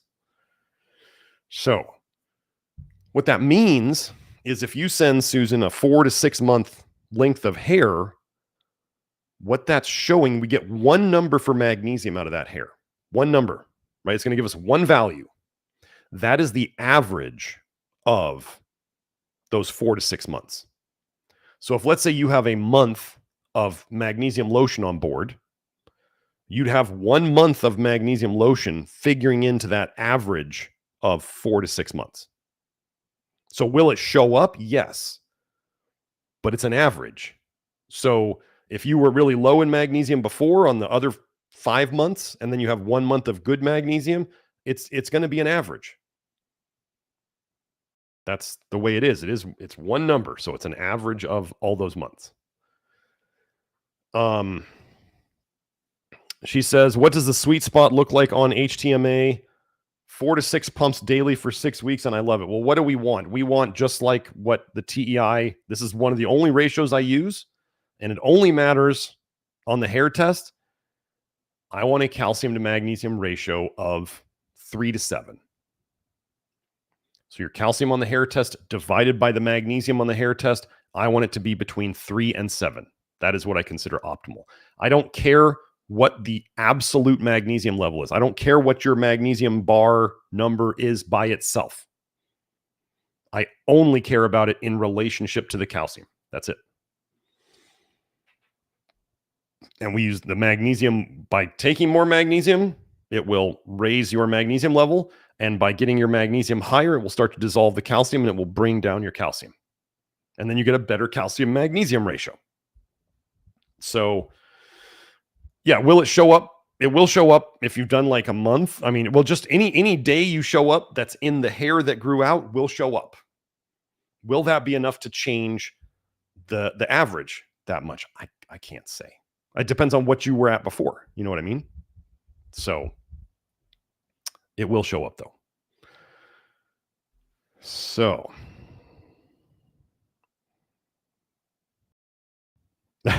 Susan gave this tip. She said, I asked my body at bedtime to wake me up when it needs activated charcoal drink. It works. Just try it. So you can do that. I'm actually very good at, if I set an alarm, at waking up about 5 to 10 minutes before the alarm hits. Like I have a really good internal clock. I demonstrated it with Kelsey when I was visiting her. I was like, it's about this time. She's like, no. And I was like, I was almost always like right on.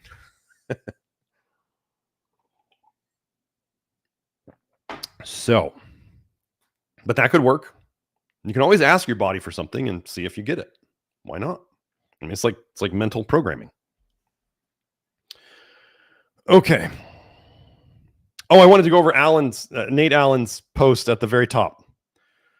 Okay, so I was going over this. I was in the live chat for Kelsey's guest spot on Beth Martin's podcast yesterday, and Beth was trying to remember what were the terms that I use when they're trying to hide toxicity from you in the research. And the two I use, the two that they'll often use to try to hide toxicity from you, one is homeostasis.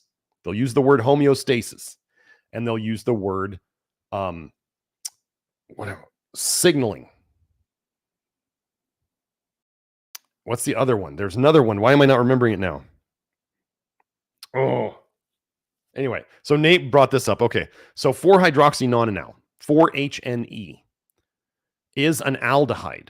There is no benefit to it in your system. It's damaging. It's what PUFAs turn into. So all of you guys out there who have joined the seed oils are bad for everything. They're not good for anything, I'll put it that way. But what do they turn into in your body? 4-hydroxynonenal and malondialdehyde. Well, I mentioned this on Twitter, the new experimental supplement that I'm taking, I went researching the other day, and I found over 15 studies showing that this new experimental stuff soaks up malondialdehyde everywhere it's used. It's pretty cool. I would guess it's I haven't looked up 4-HNE yet, but I'm sure it will too. So again, the term here, he wrote this. So he was copy pasting this from a paper. 4-hydroxy-2-nonenal, as in HNE, a highly toxic and most abundant, stable end product of lipid peroxidation, has been implicated in the tissue damage, dysfunction, injury associated with aging, and other pathological states such as cancer, Alzheimer's, diabetes, cardiovascular, and inflammatory complications. Further, HNE has been considered as an oxidative stress marker. That's not good. And it acts as a secondary signaling molecule. So they're trying to say it has uses. It's signaling things to regulate a number of cell signaling pathways. Biological activity of HNE depends on its intracellular concentration, which can differentially modulate cell death, growth, and differentiation. What do they use retinoic acid for in studies? To differentiate cells. They use it to speed up the cells changing into other cells. It's accelerating death.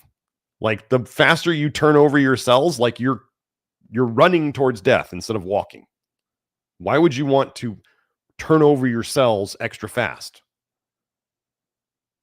Was it the Hayflick limit, I believe, where they think that there's only a certain number of times a cell can turn over? Speeding that up is bad. Vitamin A speeds that up. They use it in studies to turn over the cells faster. That's a bad thing. So, and then, yeah, he was saying, Nate was saying, LOL, HNE is a secondary signaling molecule. Yeah, so homeostasis and signaling. And there's one other term. Does somebody remember that other term? Not accumulate. No, it's not metabolome. It's... Maybe it was just homeostasis and signaling. Maybe I'm thinking there's a third word and there isn't.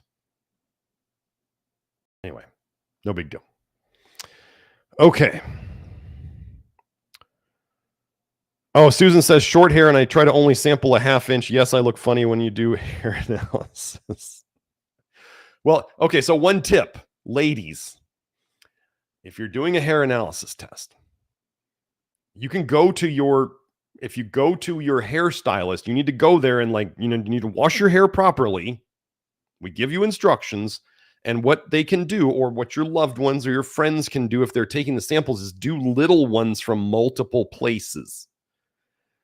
The less of a, you don't have to do it all in one chunk. You can do it from like 10 different spots.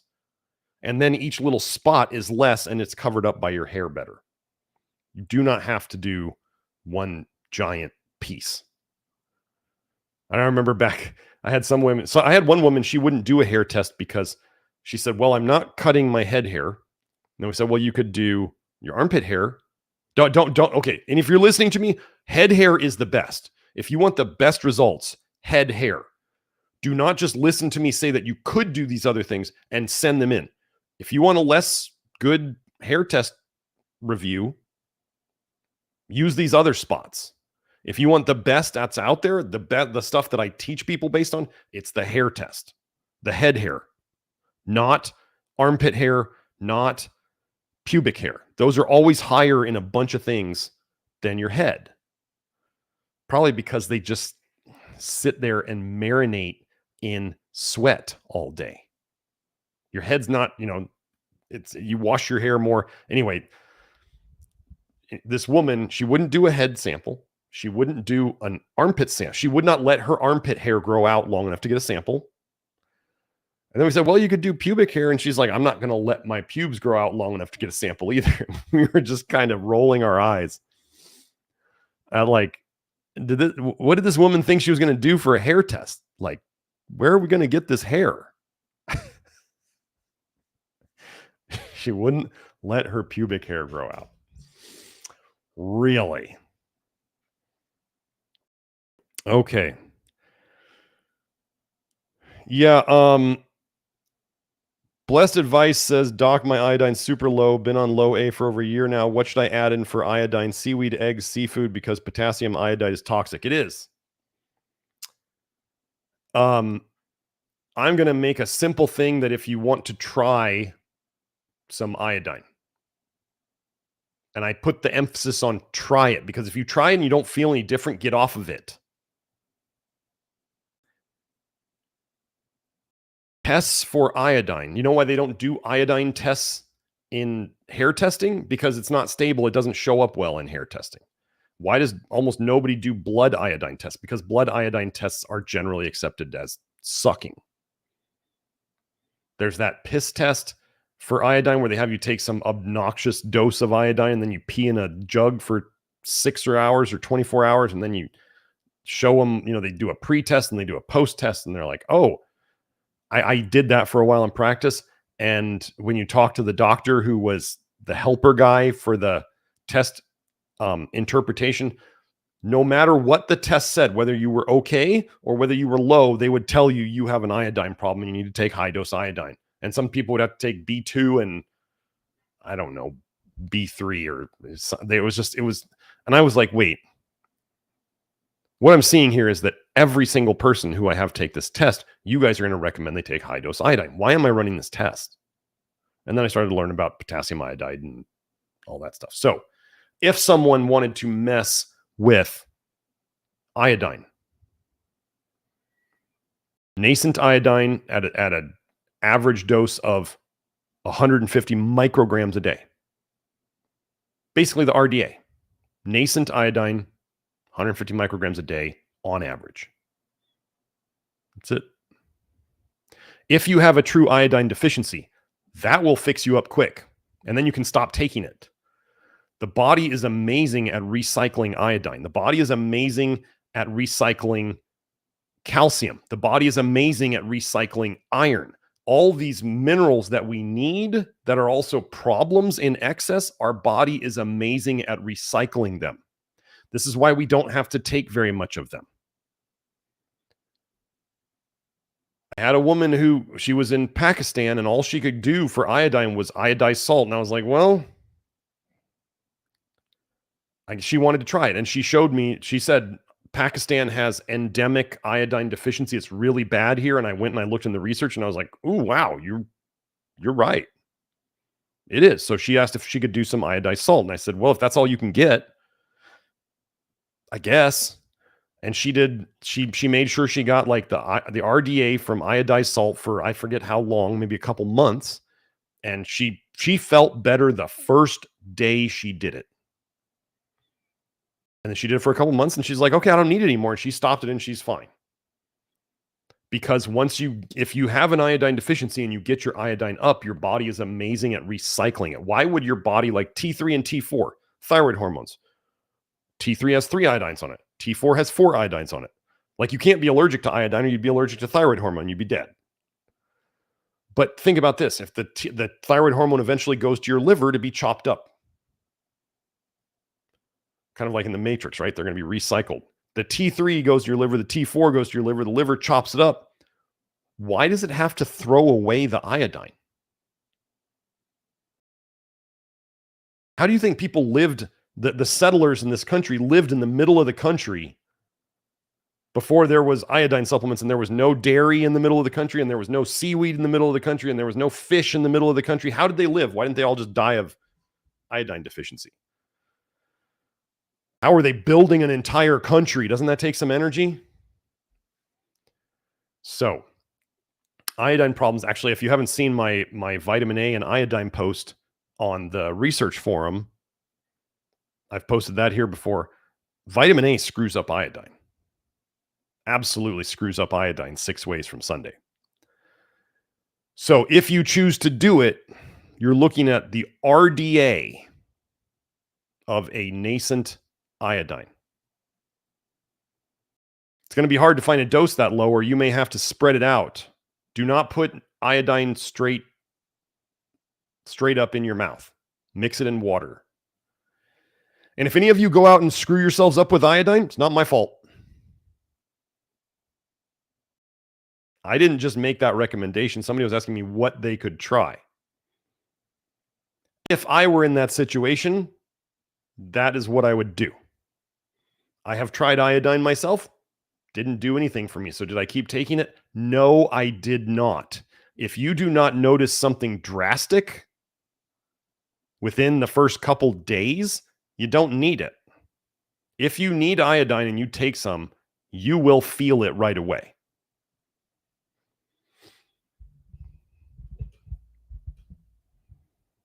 Okay. Nate was posting that iodine aggressively shuts down ALDH and bile. I might have seen research on this before, but why are people taking massive doses of potassium iodine and iodide, potassium iodide and iodine, and then they're like, oh, I feel so much better. Some of them say that. Well, it makes sense if it shuts down bile. Same thing with the potassium or the sodium bicarbonate cure for everything that we talked about earlier. And then that also makes sense that one guy, the Italian guy who was injecting tumors with sodium bicarbonate and they're going away. Well, if I just told you that it reduces bile production and it probably slows ALDH, that would make sense too. And then the cancers would come back later. So, Susan, if you're taking iodine for no good reason, Susan said, is it true that I'm suppressing ALDH again naturally? Did Doc Smith discuss? I'm not worried about iodine in food, but if you're supplementing iodine and you don't have a good reason, and you don't notice something specific from it, and if you just kept taking it for a very long time, then yeah, you should get off of it. Simple as that.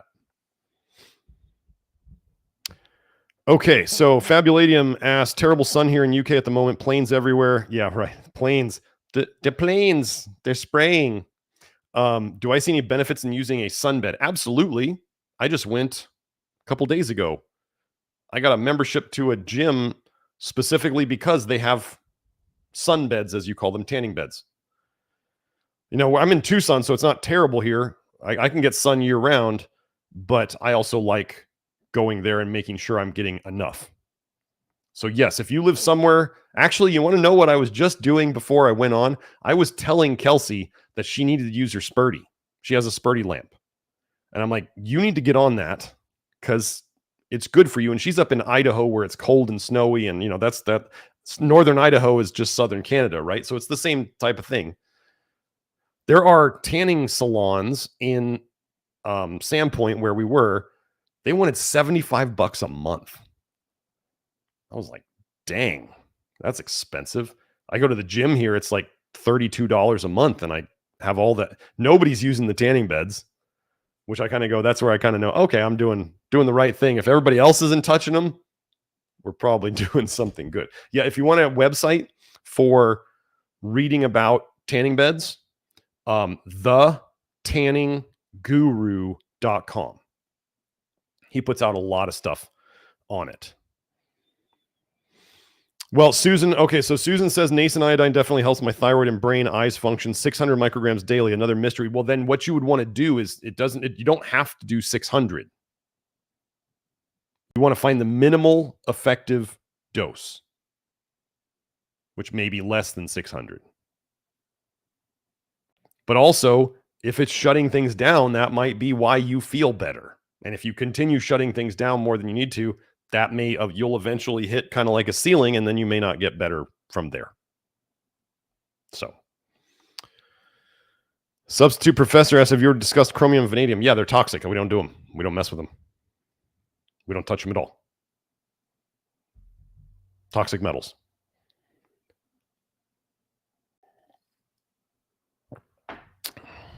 Okay, let me go back up to the top. Were there any other super chats, Joe? I don't think I missed any.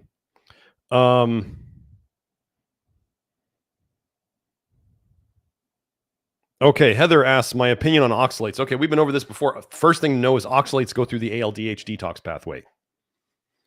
ALDH is absolutely involved in oxalates. The other thing that's involved in oxalates is calcium, right? Calcium forms calcium oxalate stones. The idea of people having oxalates and then eating a bunch of calcium with them, I'm like, are you just trying to create kidney stones? Like, that's what they're made of.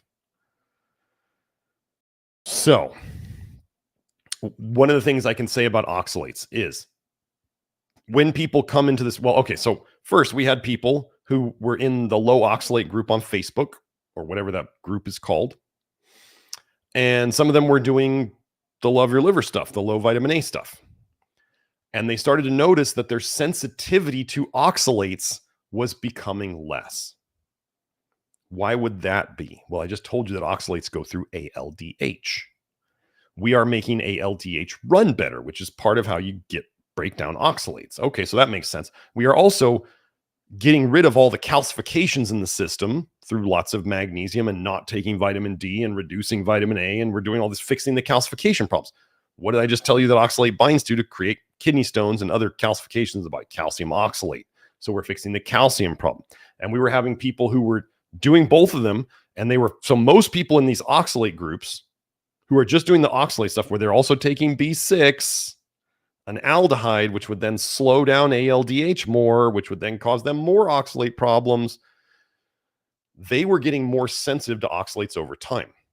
If you follow those groups, you will find everybody's blaming everything on an oxalate dump and all this stuff. It's probably just a bile dump. It's the same. I mean, how would your liver get rid of oxalates? Where would it put it?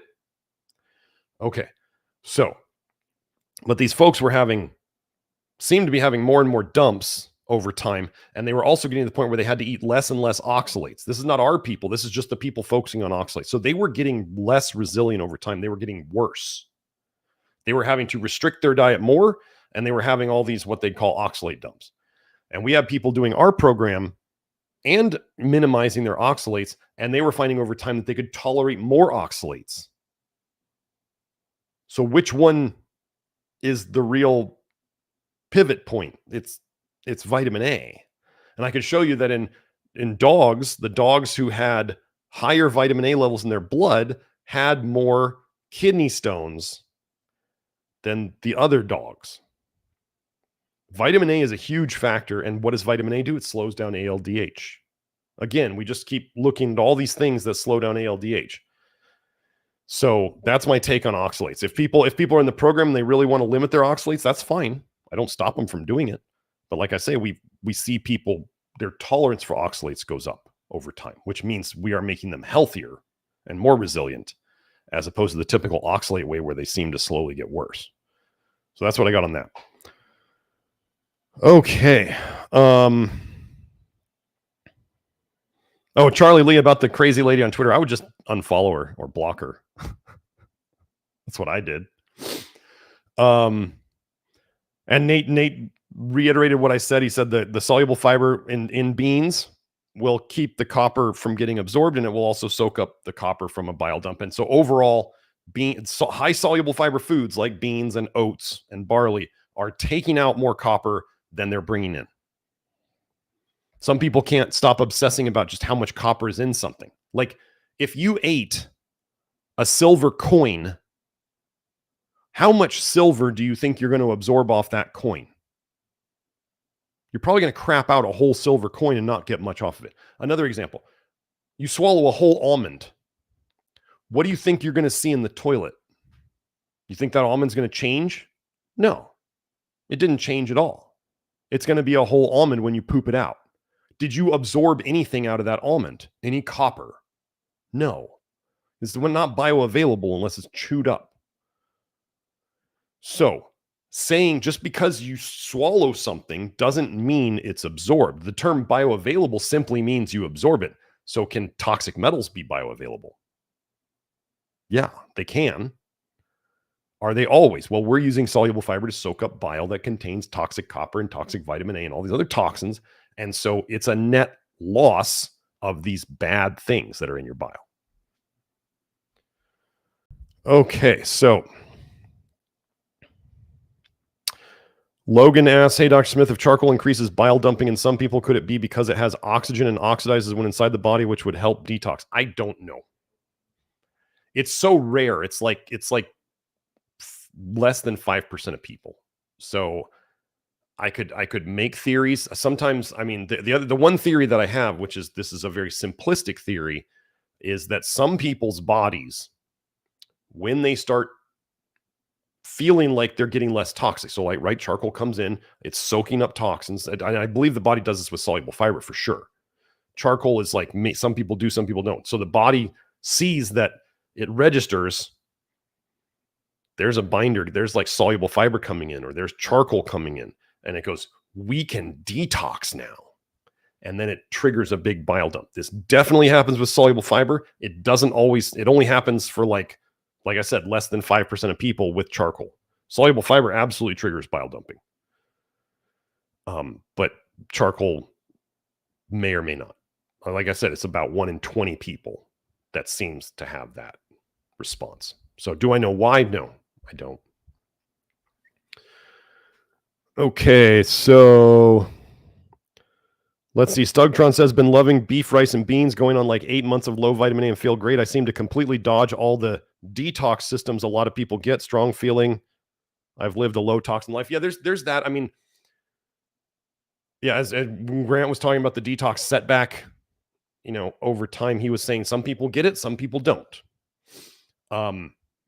Like I said, men tend to eat more meat. So men tend to have better zinc levels, and men also don't tend to do birth control or eat, more plant-based. What would I just put up a birth control thread on Twitter. You guys should see it, because they've known that birth control is known to cause liver injury. Like it's rated A, like for like the most chance of causing liver injury, which, if you don't know, liver injury means toxic leaky bile. That's when they say liver injury, it's like they don't want to talk about cholestasis and toxic leaky bile. But yeah, birth control got the highest rating in terms of most likely to cause liver injury. Okay. And then since 1975, they've known that birth control raises the levels of vitamin A and copper in your blood. How would it do that? You're leaking toxic bile into your blood. Women tend to have lots of copper more copper in their blood and in their hair than men. It's just the way it is. But some of it's going to be from eating, because women tend to eat less meat and more plant-based than men. And some of it's going to be from stuff like birth control. Now, and if a lady says, well, I only took birth control for a week because I had to stop because I felt so bad. That doesn't mean you didn't get problems from it. It means it made problems so fast that you only did it for a week. I had a woman come to me saying she got neuropathy from one pill of Accutane. One pill. So is she going to say, well, I only took it for one day? I shouldn't be that toxic in it. No, it caused you a disease in one day. Like people who react the stronger you react negatively to a medicine, the more damage it was causing you in that short time. That's why you felt worse. Okay, so let's see. Owen Brenner said, do a podcast with Thor Torrens. Maybe. He hasn't invited me yet. So. And my show here is mainly me. I've had Kelsey on a couple times, and I need to do that 10-year anniversary show with Grant if I ever remember to set it up. But yeah, I'm not really an interviewer type. I'm a loner, Dottie, a rebel. So Jenna says, been noticing brown spots on facial skin. Is this from the sun or liver spots? Can these diminish over time using love your liver principles? Okay, so yes, first, you need to know, folks, when you are more toxic, you can overdo the sun. Okay, Susan says, on a similar note, skin tags and red dots. You're pushing detox too fast, ladies. If you're getting skin issues on the program, you're pushing too hard. Could be pushing sun or tanning lamps or whatever. Could be pushing zinc too hard. Could be pushing, we see people over time, liver spots, age spots go away. They are lipofusion, which is basically, think of it as like crispy fried vitamin A in your skin. They have lipofusion is vitamin A. It's carotenoids. It is vitamin A. So how would vitamin A get to your skin? Well, through toxic bile leaking into your system. And if you're pushing things too hard, that's where carotenoids go. Carotenoids go to the skin. And actually, I've shown retinoids in lipofusion too. If you were to search for lipofusion, LIPOFUSCIN on my Twitter, you'll find I've done multiple posts and I've posted a lot of research about that. So, yeah, if you're, so Susan was saying she's reversing the issues she mentioned, like skin tags and red dots. Yes. So that's what we see over time. Generally with skin stuff, Jenna, with skin stuff, the first three things that come to mind: protein, zinc, nicotinic acid, flush niacin. Those are the first three things that come to mind. Now, you don't want to push any of them too hard. One of the things I tell people, folks, about sunlight or UV lights is if you are noticing, especially in the early days of the program, is if you are noticing negative skin changes, do less, or maybe you're not ready for it. Like, does the sun UV help to detox vitamin A in your skin? Yes, but it can also how else do we crispy fry toxins in our skin? With oxidizers like sunlight or UV light. So you gotta watch how you react to these things and adjust accordingly. Okay. But that's generally I would look at, are you pushing things too hard? Are you pushing any supplements too hard? Lactoferrin, niacin, any of that stuff? Are you pushing soluble fiber too hard? Can you get more charcoal? Can you soak up the stuff? That's where I would go with that. Yeah. But again, the deficiencies, just like we talked about the acne, and then you're mentioning skin stuff. It's not, I love the vitamin A lovers will be like, oh, it's a vitamin A deficiency problem. No, it's that you got too much vitamin A floating around in your blood, going to your skin and getting trapped there and then getting oxidized. So, or, what do they do? The Accutane just shuts down everything that makes moisture in your body. Oil, dry eyes, tears, your tear ducts, your saliva ducts. Yeah. Vitamin A shuts down things that make moisture generally. So when you start taking away the vitamin A, you could start making some more oil, but then that's just an abnormal thing for a while that we'll fix. Okay. But yeah, skin stuff in general, folks, protein, zinc, and what was the last one? Flush niacin. Those are the three big things to work on first. Okay. Love Sosa did a super chat. Thank you, Love. And thank you, Jenna, too. Can I heal chronic GERD, gastritis, hiatal hernia? So it would depend on how bad the hiatal hernia is. Love, you'd want to watch the GERD episode. We have a whole episode on GERD and bile reflux and all that stuff. So you're saying your hiatal hernia makes your chest cavity and sternum hurt a lot, feel stiff and bruised. Doctor says, oh, take a proton pump inhibitor. If you guys haven't seen the research on proton pump inhibitors and how much disease they cause later, you got to see that. Okay, so let me explain something, Love, about proton pump inhibitors, which I go over on the GERD show. You got the hiatal hernia. Okay.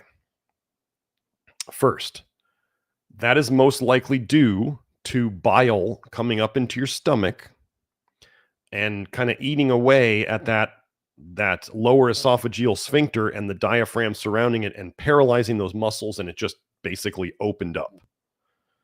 Okay. I'll get to the psyllium thing you posted in a sec.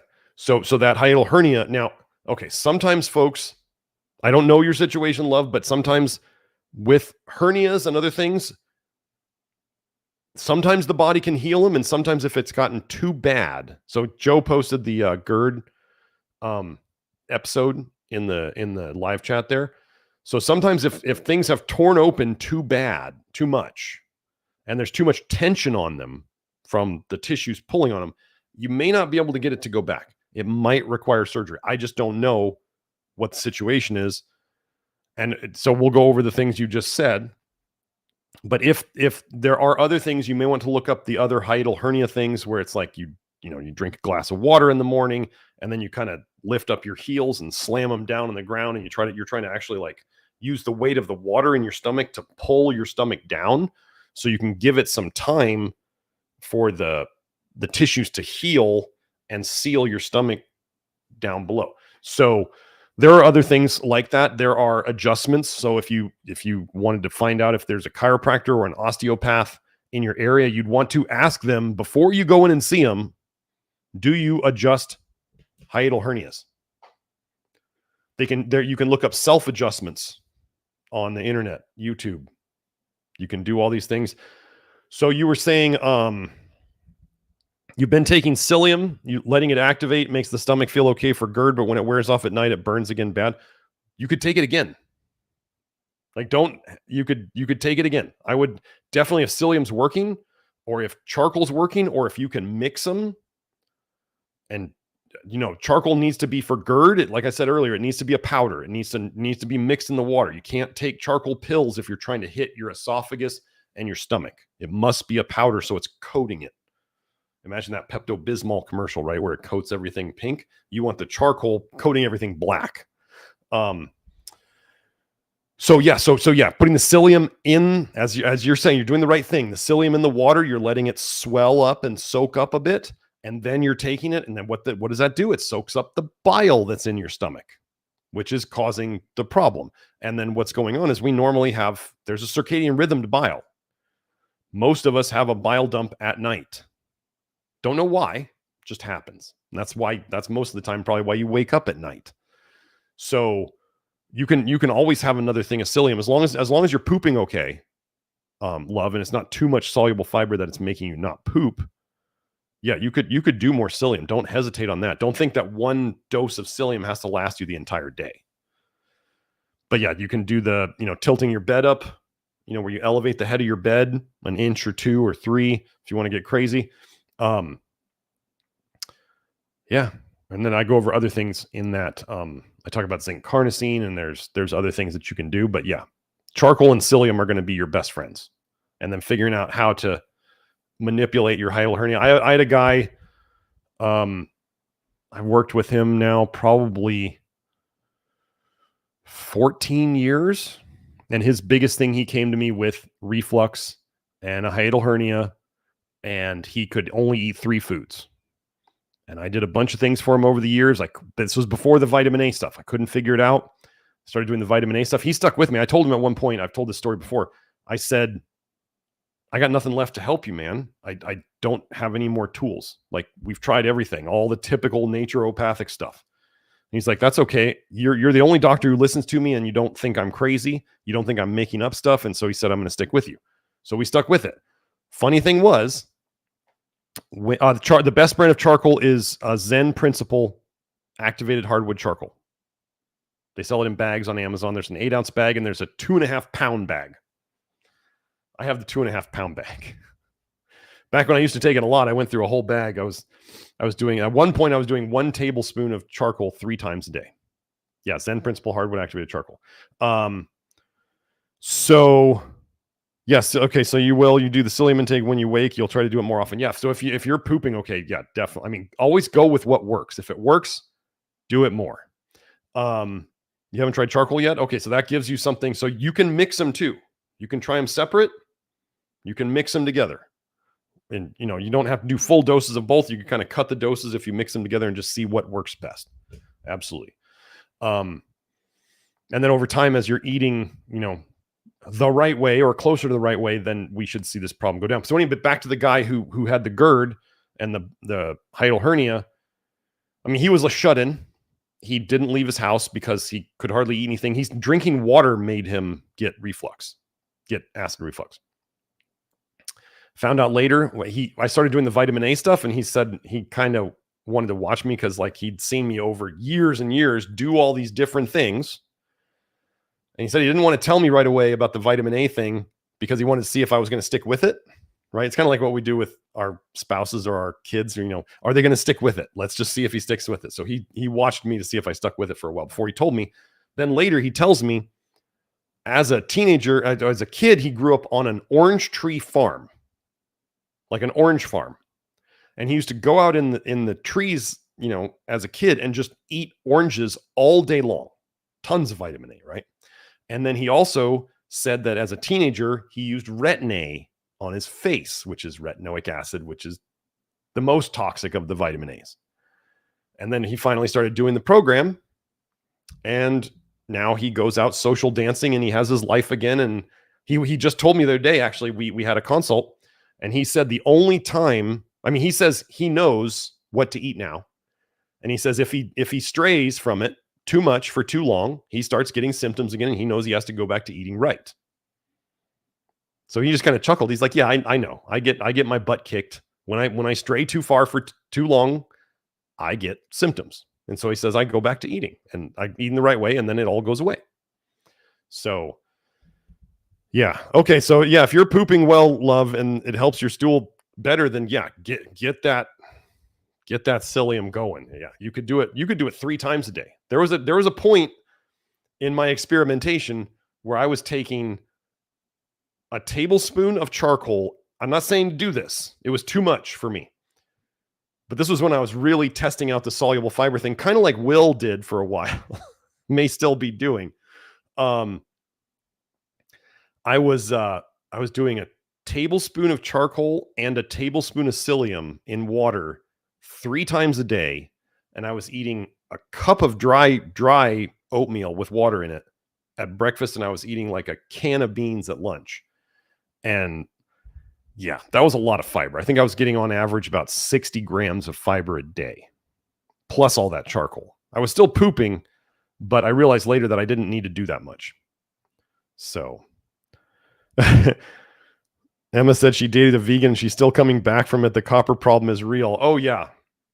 Yeah. So vegans, if a low-fat vegan, a very low-fat vegan may not absorb very much vitamin A from all those foods, but they're probably going to still get plenty of copper because that's all they're eating.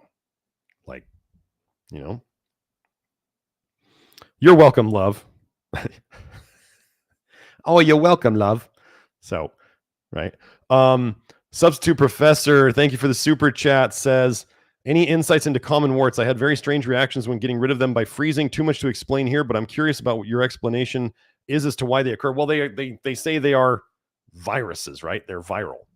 What do we assume viruses are here? We assume a virus means toxicity. If the body is making extra tissue and we associate it with a virus, that tissue is containing toxicity. So when they froze those warts, they may have kind of released a significant amount of it, you may have lost your storage area. And so it just had to go around in your circulation until it either created a new area or you just soaked it up other places. But yeah, warts are, I don't know if we've had people have warts. I think we've had some people have warts go away on the program. God, I had a wart on my knee as a kid. I think I was a teenager and I got some of that wart liquid from the drugstore. And I tried putting it on the top of the wart and I kind of get a little sting. It didn't really do much. It wasn't really going away. So then I thought, I tend to be a little aggressive in things sometimes. That's why I'm constantly telling you guys to chill out and stop pushing, because I know how to push. So what I would do is I picked off with my finger as much of the wart as I could. Like I was just picking off little chunks of wart. And then there was those little roots down there, right? And then I'd put that wart stuff right in the divot. Oh, that stung real bad. Eventually got rid of the wart, but yeah, that was no fun. I wouldn't want to do that again. But yeah, we would tend to assume that warts are viruses, what we call viruses, and what we call autoimmunity are just simply toxicity conditions. So if there's lumps and bumps, tumors, cancer, warts, cysts, I did my episode 71, the toxic bile theory basics, is about how fibrocystic breast disease is stored bile. There's bile in those cysts in the breast. So yeah, that would be where I would go. Yeah. But yeah, if anybody of you watching have gotten rid of warts on the program, feel free to post. Yeah. I've never gotten any more since then. Okay. Okay, so substitute professor added had warts as a kid and then not for a while, then got a big wart around the time I got mono that stuck around for years. Getting rid of them more would usually crop up. Thank you, sir. Okay, so yes, so does this make sense, right? If it's a toxicity storage, that's a great story. Thank you for bringing that up. So you had them as a kid, but then not for a while. Okay. One of the things this was a brilliant idea that Grant proposed was, as kids grow up, especially when they hit their growth spurt around 10, 11, something like that, when they get bigger, their liver, so they're getting bigger in 3 dimensions, right? Their liver gets bigger in 3 dimensions. They are making new liver tissue that in theory is either not toxic to begin with, or it's taking the toxicity that's in the whole liver and it's distributing it through the liver so that each part of the liver is now less toxic than it was before, right? An average. You just added a bunch of zeros to the liver. So if a toxicity high score was bad, you just lowered the average toxicity score in each cell. Okay, so either it's new tissue that's zero toxic, or it's spreading out the toxicity among the liver, and you're bringing the level of the toxicity of each liver cell down. So when you were getting warts, you were storing toxin in those. Okay. You had them as a kid, and then maybe you grew, and all of a sudden you saw the warts stop because your liver could handle holding on to whatever it needed to, so you didn't make more warts.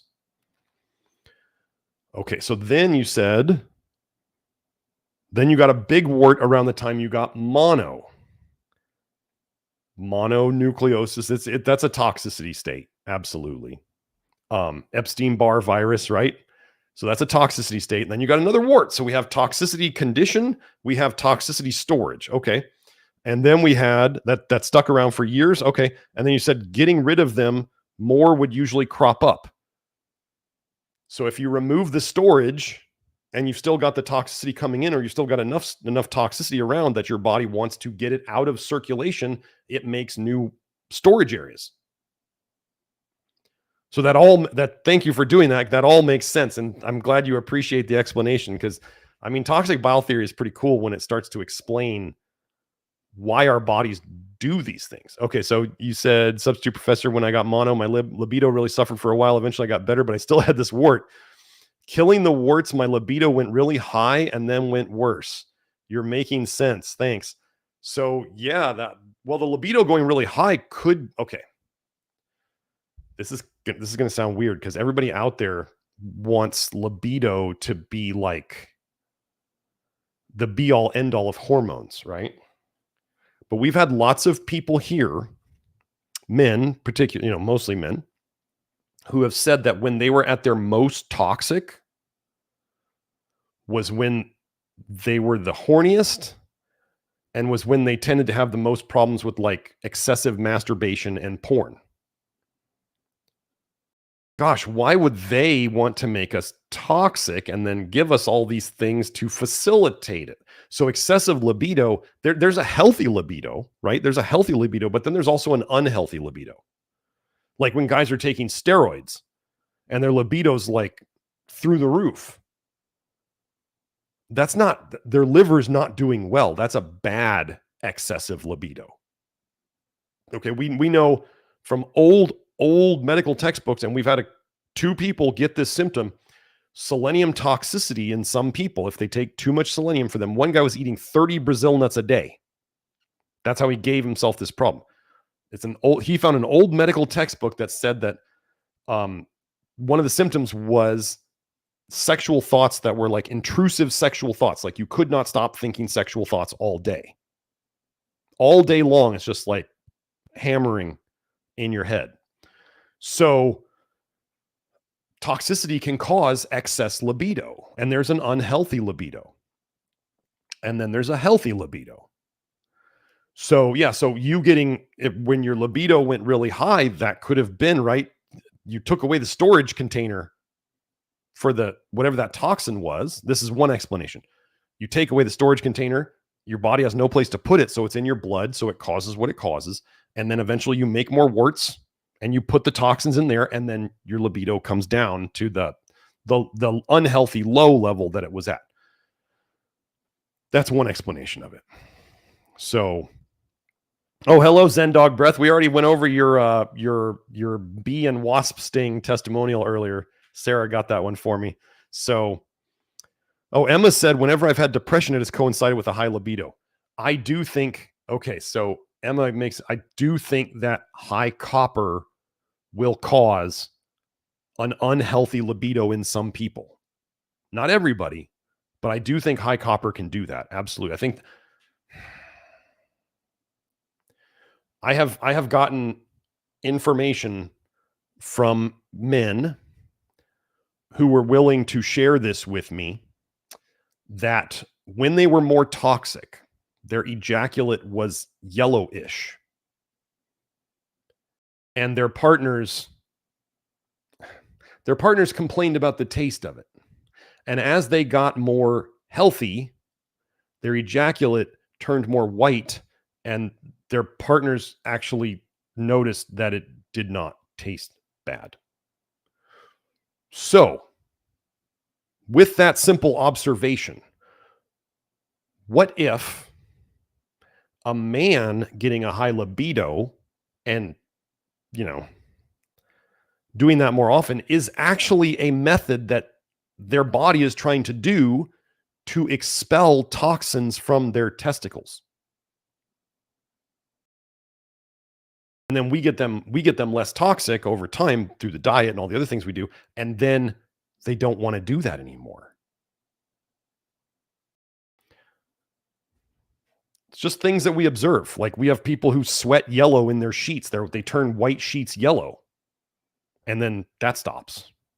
We have people get earwax that's all colored, and then they stop getting earwax that's all colored. They get eye boogers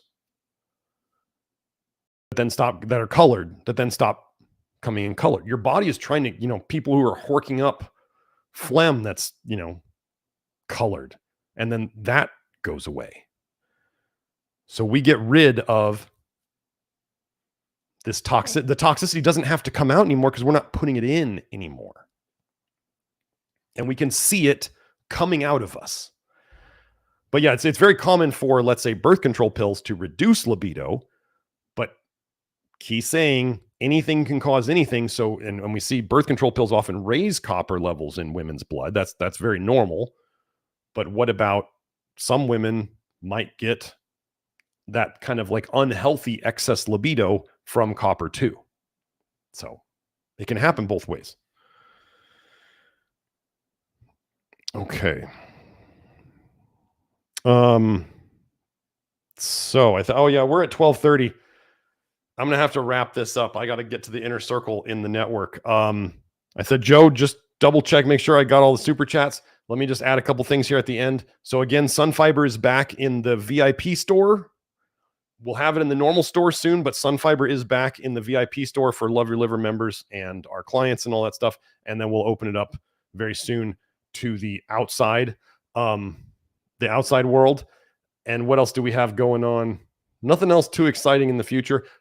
Our normal website, nutritiondetective.com. That's where you can find our supplements. That's where you can find, if you want to work with our practitioners, me or Nathan or Hope or Kelsey. If you want to just read more about it. If you want to find me on social media, I'm at Twitter at NutriDetect, NutriDetect.